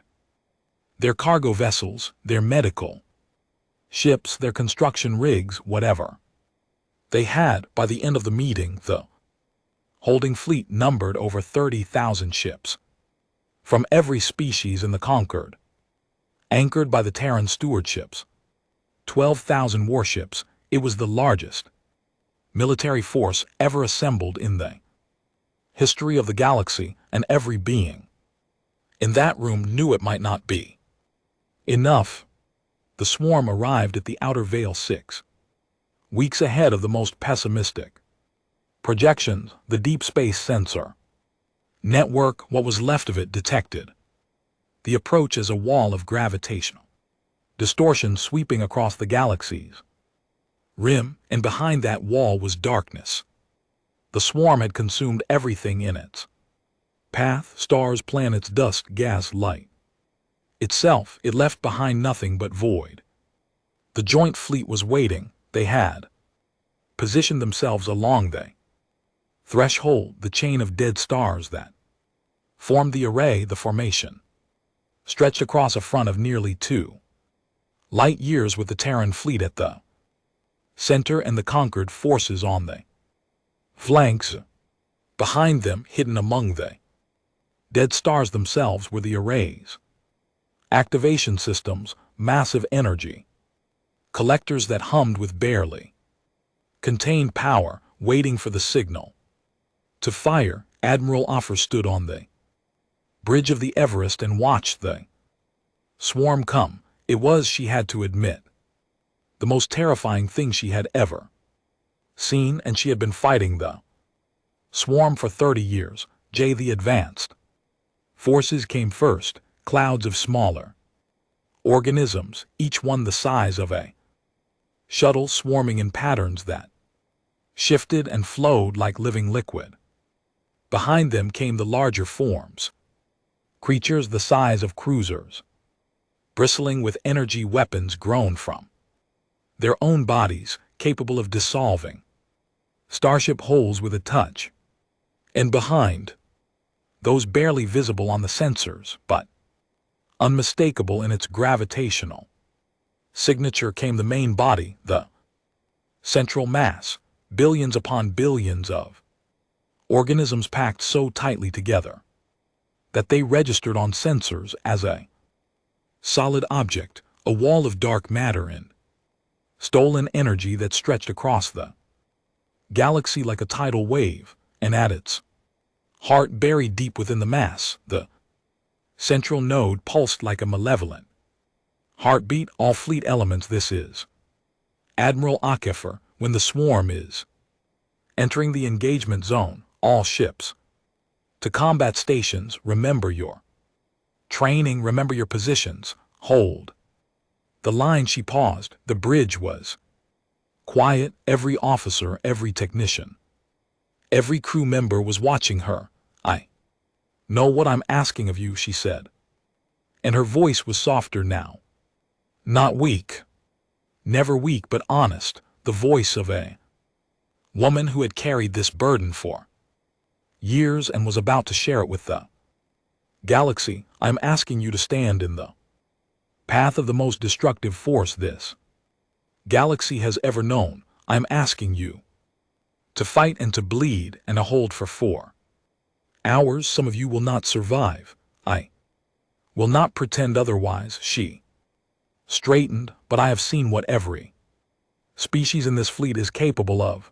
I have seen Drith warriors charge into battle against impossible odds, and I have seen Corvanti engineers build miracles out of scrap metal and stubbornness. I have seen the Sari pilots fly through hell and come out the other side. I have seen Valerie scientists solve problems that no one thought could be solved. And I have seen humans, my people, hold the line against this enemy for 400 years because we come from a world that taught us one thing above all else: you do not give up ever. She let the words hang in the silence. Today we hold the line together. Today the galaxy fights as one, not Terran, not Dr. Leith, not Corvathi, not the Sorry, one fleet, one fight, one purpose. And when this is over, when the array fires and the swarm falls, we will still be here, all of us.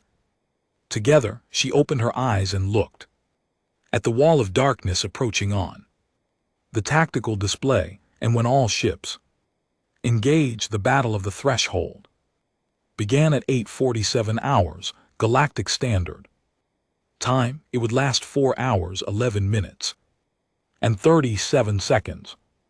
By the time it was over, it would be the most documented, most studied, and most remembered event the history of every species that survived it. The first wave of swarm organisms hit the fleet like a physical blow. Thousands of smaller creatures slammed into the forward shields, detonating on contact, probing for weaknesses, testing defenses. The Terran ships absorbed the impact with shields that burned white hot. The conquered ships, equipped with Terran upgraded shield generators, held better than anyone had expected, but the sheer volume of the attack was staggering.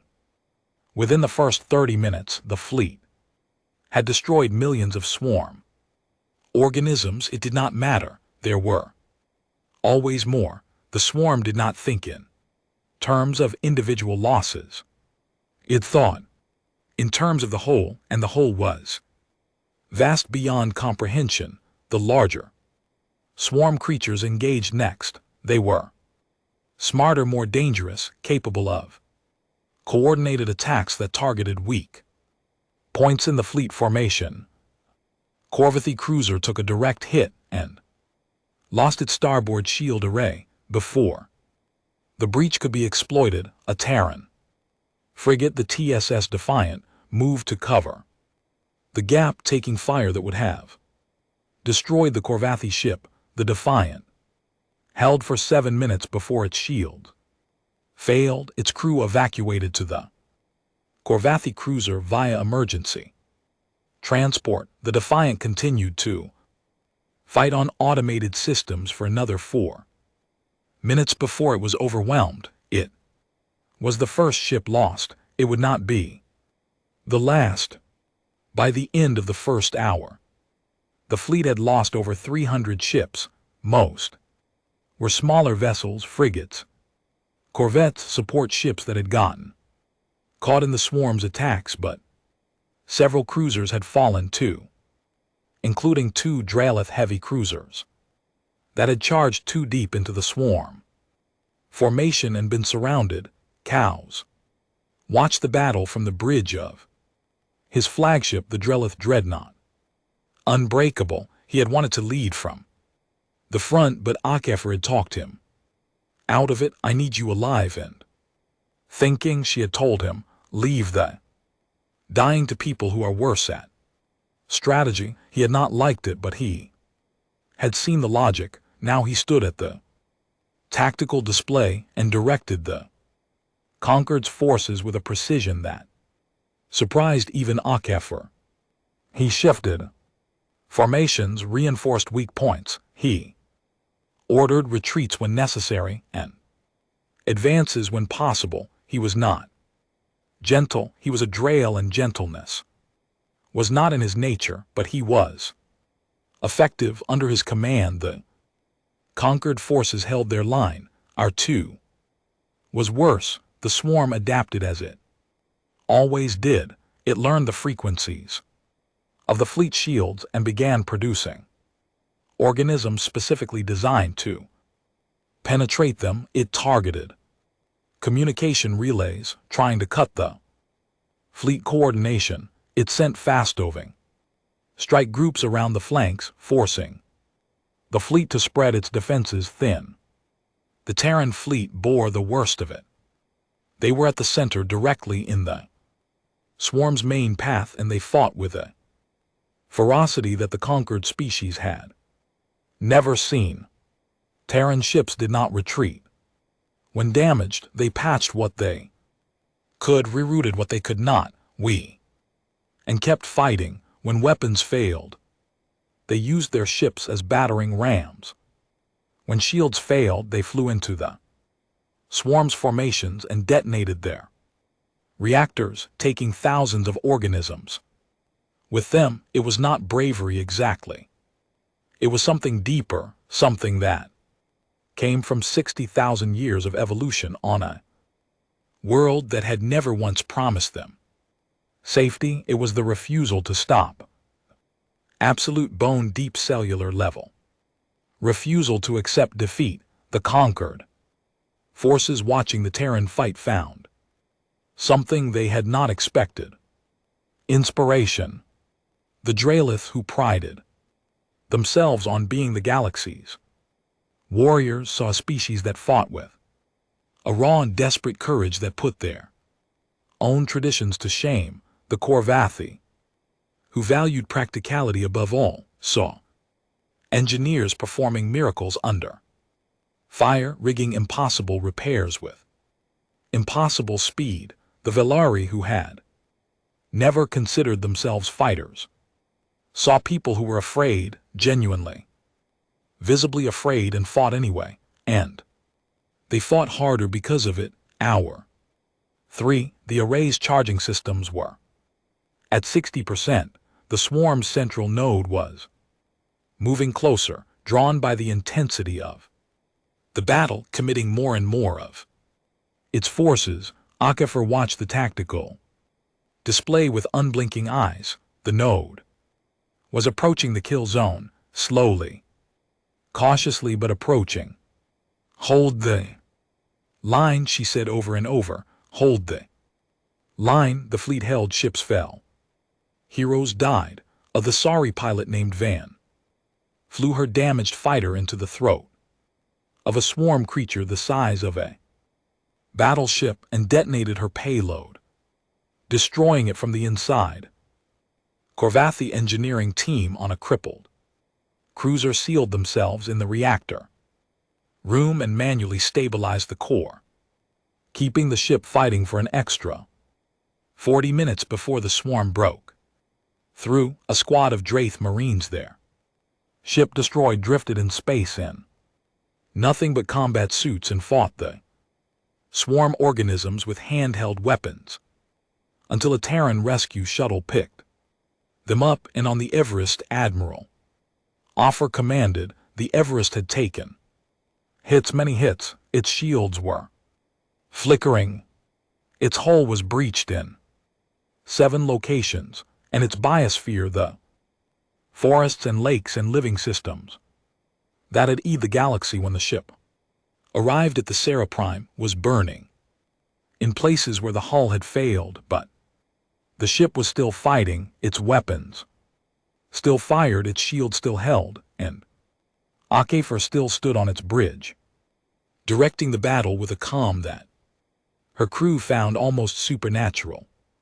She was not calm inside. She was terrified. She had been terrified since the battle began, but terror was an old companion. Humans had lived with terror since the first hominid looked up at the night sky and wondered what was out. Their terror did not stop them. It never had. Hour 4. The array reached 90% charge. The swarm's central node had entered the kill zone. It was fully committed now, pouring everything it had into the battle, trying to break the fleet before the trap could spring. It could sense the energy building in the dead stars. It knew something was coming, but it was too deep, too committed, too hungry to pull back. Array at 95%. Compass reported in. Estimated time to full charge, 7 minutes. 7 minutes. HFY looked at the tactical display. The fleet was battered. Over 2,000 ships lost. Thousands more damage. The swarm was pressing in from every direction, and the line was bending, not breaking, not yet but bending. All ships, this is AAR 7 minutes, hold for 7 more minutes, that is all I ask, 7 minutes. And this ends, 7 minutes. The dreadnought, unbreakable, moved forward, putting itself between the swarm's heaviest assault and the damaged center of the line. Cows ordered all weapons to maximum output and all shields to forward arc. The ship blazed like a small sun, pouring fire into the swarm. With everything it had, a Terran carrier, the TSS Endurance, lost its engines and began to drift into the swarm's formation. Its captain, a young woman named Tors, ordered her crew to abandon ship and then turned the Endurance's remaining weapons on the swarm organisms closing in around her. She fought alone for 3 minutes before the ship was consumed. Her last transmission was her crew roster, every name read aloud so they would be remembered, a combined squadron of Corvathi, the Sari and Valori ships, the first truly integrated multi-SES unit in galactic history, held the left flank against a swarm assault that outnumbered them 50-1. They held for 5 minutes, then 4, then 3, 2 minutes, 1 minute. Array at full charge, compass announced, awaiting firing command. Akapper looked at the tactical display one last time. The swarm's central node was in the center of the kill zone, surrounded by the dead stars, exactly where they needed it to be. She opened a channel to every ship in the fleet. All ships, emergency withdrawal, clear the kill zone now. The fleet moved.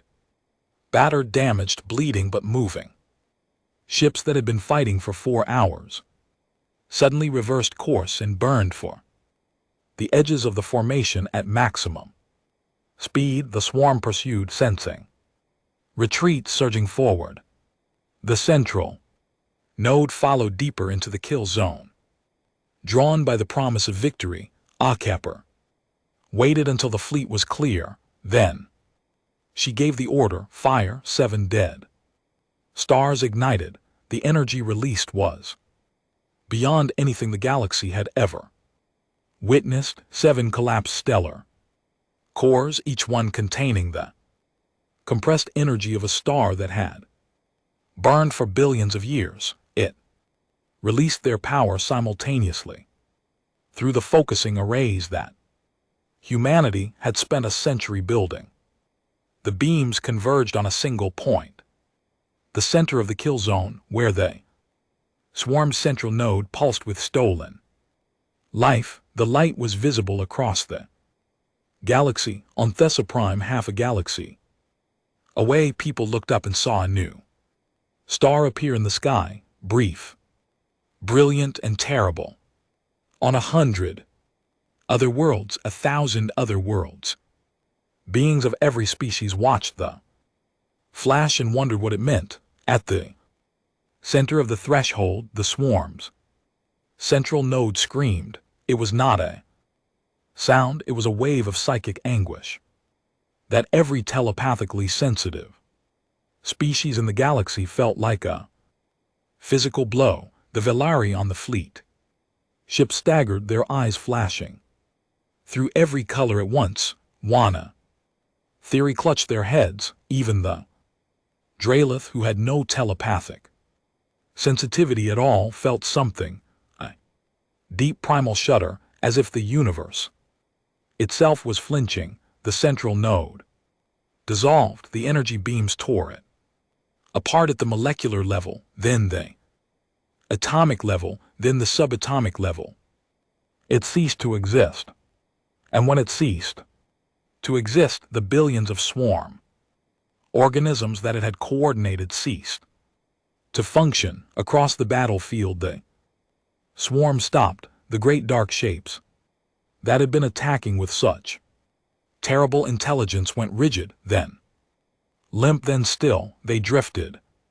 Mindless, purposeless, empty. Some collided with each other and broke. Apart, some simply floated dead husks. In the void, the silence that followed was the loudest thing HFY had ever heard. She stood on the bridge of the Everest, the battered, burning, barely functional bridge of the Everest, and watched the swarm die around her. Her crew was crying, some were cheering, some were doing both at the same time. She did not cry, she did not cheer, she stood very still and breathed. And for the first time in 30 years, the weight on her shoulders was lighter, not gone. The swarm's remnants would need to be cleaned up, the dead would need to be mourned, the galaxy would need to be rebuilt. There was so much work to do. But the line it held, the trap had worked, the enemy had fallen, and they had done it together. The weeks that followed were a blur of grief and gratitude and hard necessary work. The remnants of the swarm, billions of mindless organisms still drifting through space, were hunted down and destroyed by joint Terran-conquered task forces. It took months, it would take years to fully clear the galaxy. The losses were staggering. Over 4,000 ships destroyed, hundreds of thousands dead. Entire species had lost significant portions of their military. The Terran fleet had taken the worst of it. Nearly a third of their ships were gone, and the crews that survived bore scars that would never fully heal, but they had survived, all of them, every species. The galaxy was wounded, but it was alive. The Concord of 12 was dissolved by unanimous vote of the Assembly.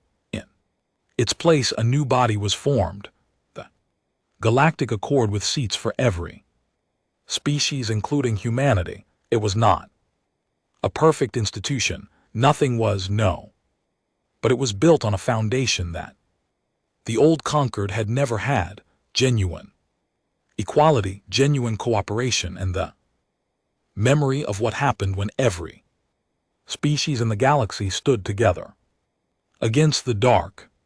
Scyther was appointed as the Accord's first chief archivist, a new position created specifically to ensure that the galaxy's history was recorded accurately and completely, and never again erased for political convenience. Her first act was to open the deep archives of the Great Library to every species and to begin the long process of recovering the history that had been hidden for 50,000 years. She was working in her new office, larger than her old one, with windows that looked out over the skyline of the Sarah Prime, when she received a visitor she had not expected. Warlord Cow's Manny looked older than he had before the battle. The gray of his scales had deepened, and he moved with a stiffness that spoke of injuries recently healed.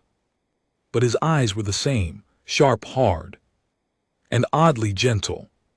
"Chief Archivist," he said, "I wanted to see your new office." "It has windows," Scyther said. "I am not used to windows." Cows looked out at the city below. In the sky above, the Everest was still visible, smaller now, having moved to higher orbit, but still present. "A reminder, I owe you an apology," Cow said. "When you first brought your findings to the Assembly, I did not laugh, but I did nothing to support you either. I let you be humiliated because I was afraid of what your discovery meant. If the Terran were real, then everything I believed about the Draelith, about our strength, our supremacy, and our place in the galaxy was wrong." He turned to face her. "You were braver than I was. I want you to know that." Scyther's eyes shifted to a warm amber, the Velari color of acceptance. "You came around when it mattered, Warlord. That is what counts." "Cows," he said, Just cows I have been. Stripped of the title 3 times now. I think it is time to let it go, Sitha. Smiled cows then, he nodded and turned. To leave at the door he paused. Taran, he said, do you think they will? Stay, I think they will, Sitha said. They have been watching over us for 50,000 years. I do not think they intend to stop. Cows considered this, then he nodded again and left. That evening, Admiral Akupper came down to Thessura. Prime for the first time, she walked through the streets of the capital city, with a small escort looking at the buildings, the people, the sky. She was recognized everywhere she went. People stopped and stared, some bowed, some saluted. A few reached out to touch her hand as if confirming that she was real. She found Sai at the great library, standing on the observation deck. She had first watched the Terran fleet arrive. Chief Archivist Akupper said. Admiral Sathra replied. They stood together in silence for a while, looking out at the city and the stars beyond. Kathos was here earlier, Sayada said. He asked me whether your people would stay. What did you tell him? I told him.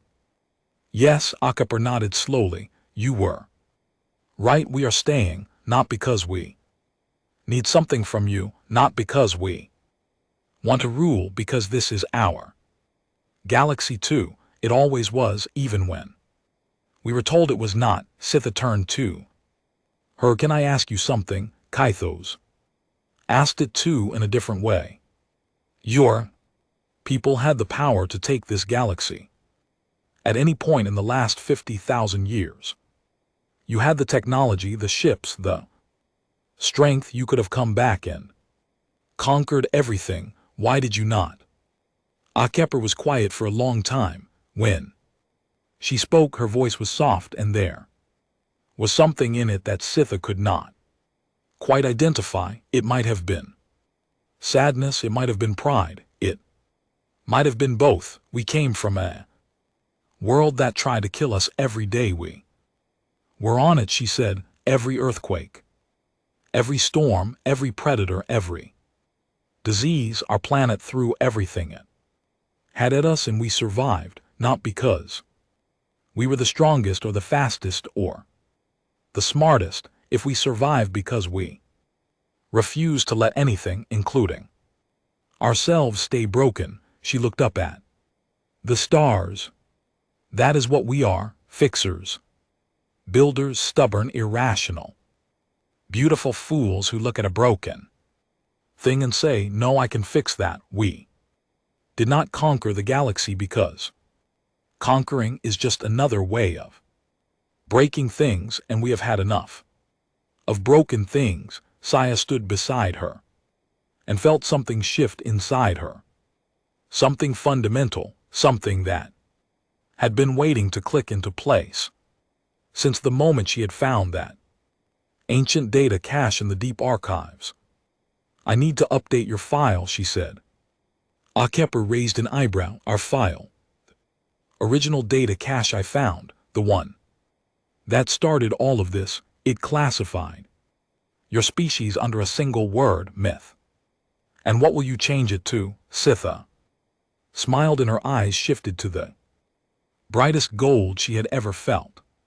The color of certainty, of truth, of something that would never need to be questioned again. Allies, she said. Akupper smiled back. It was a small smile, tired and warm and human. Allies, she agreed. Above them, the Everest orbited slowly through the night sky, its green hull glowing faintly with the light of the biosphere it carried. Garden in the void, a promise made of living things. And below, in the great library of Thera Prime, a data cache that was 50,000 years old was updated. For the first time in its existence, single word was deleted, a single word was added. The myths had come home, and they were staying.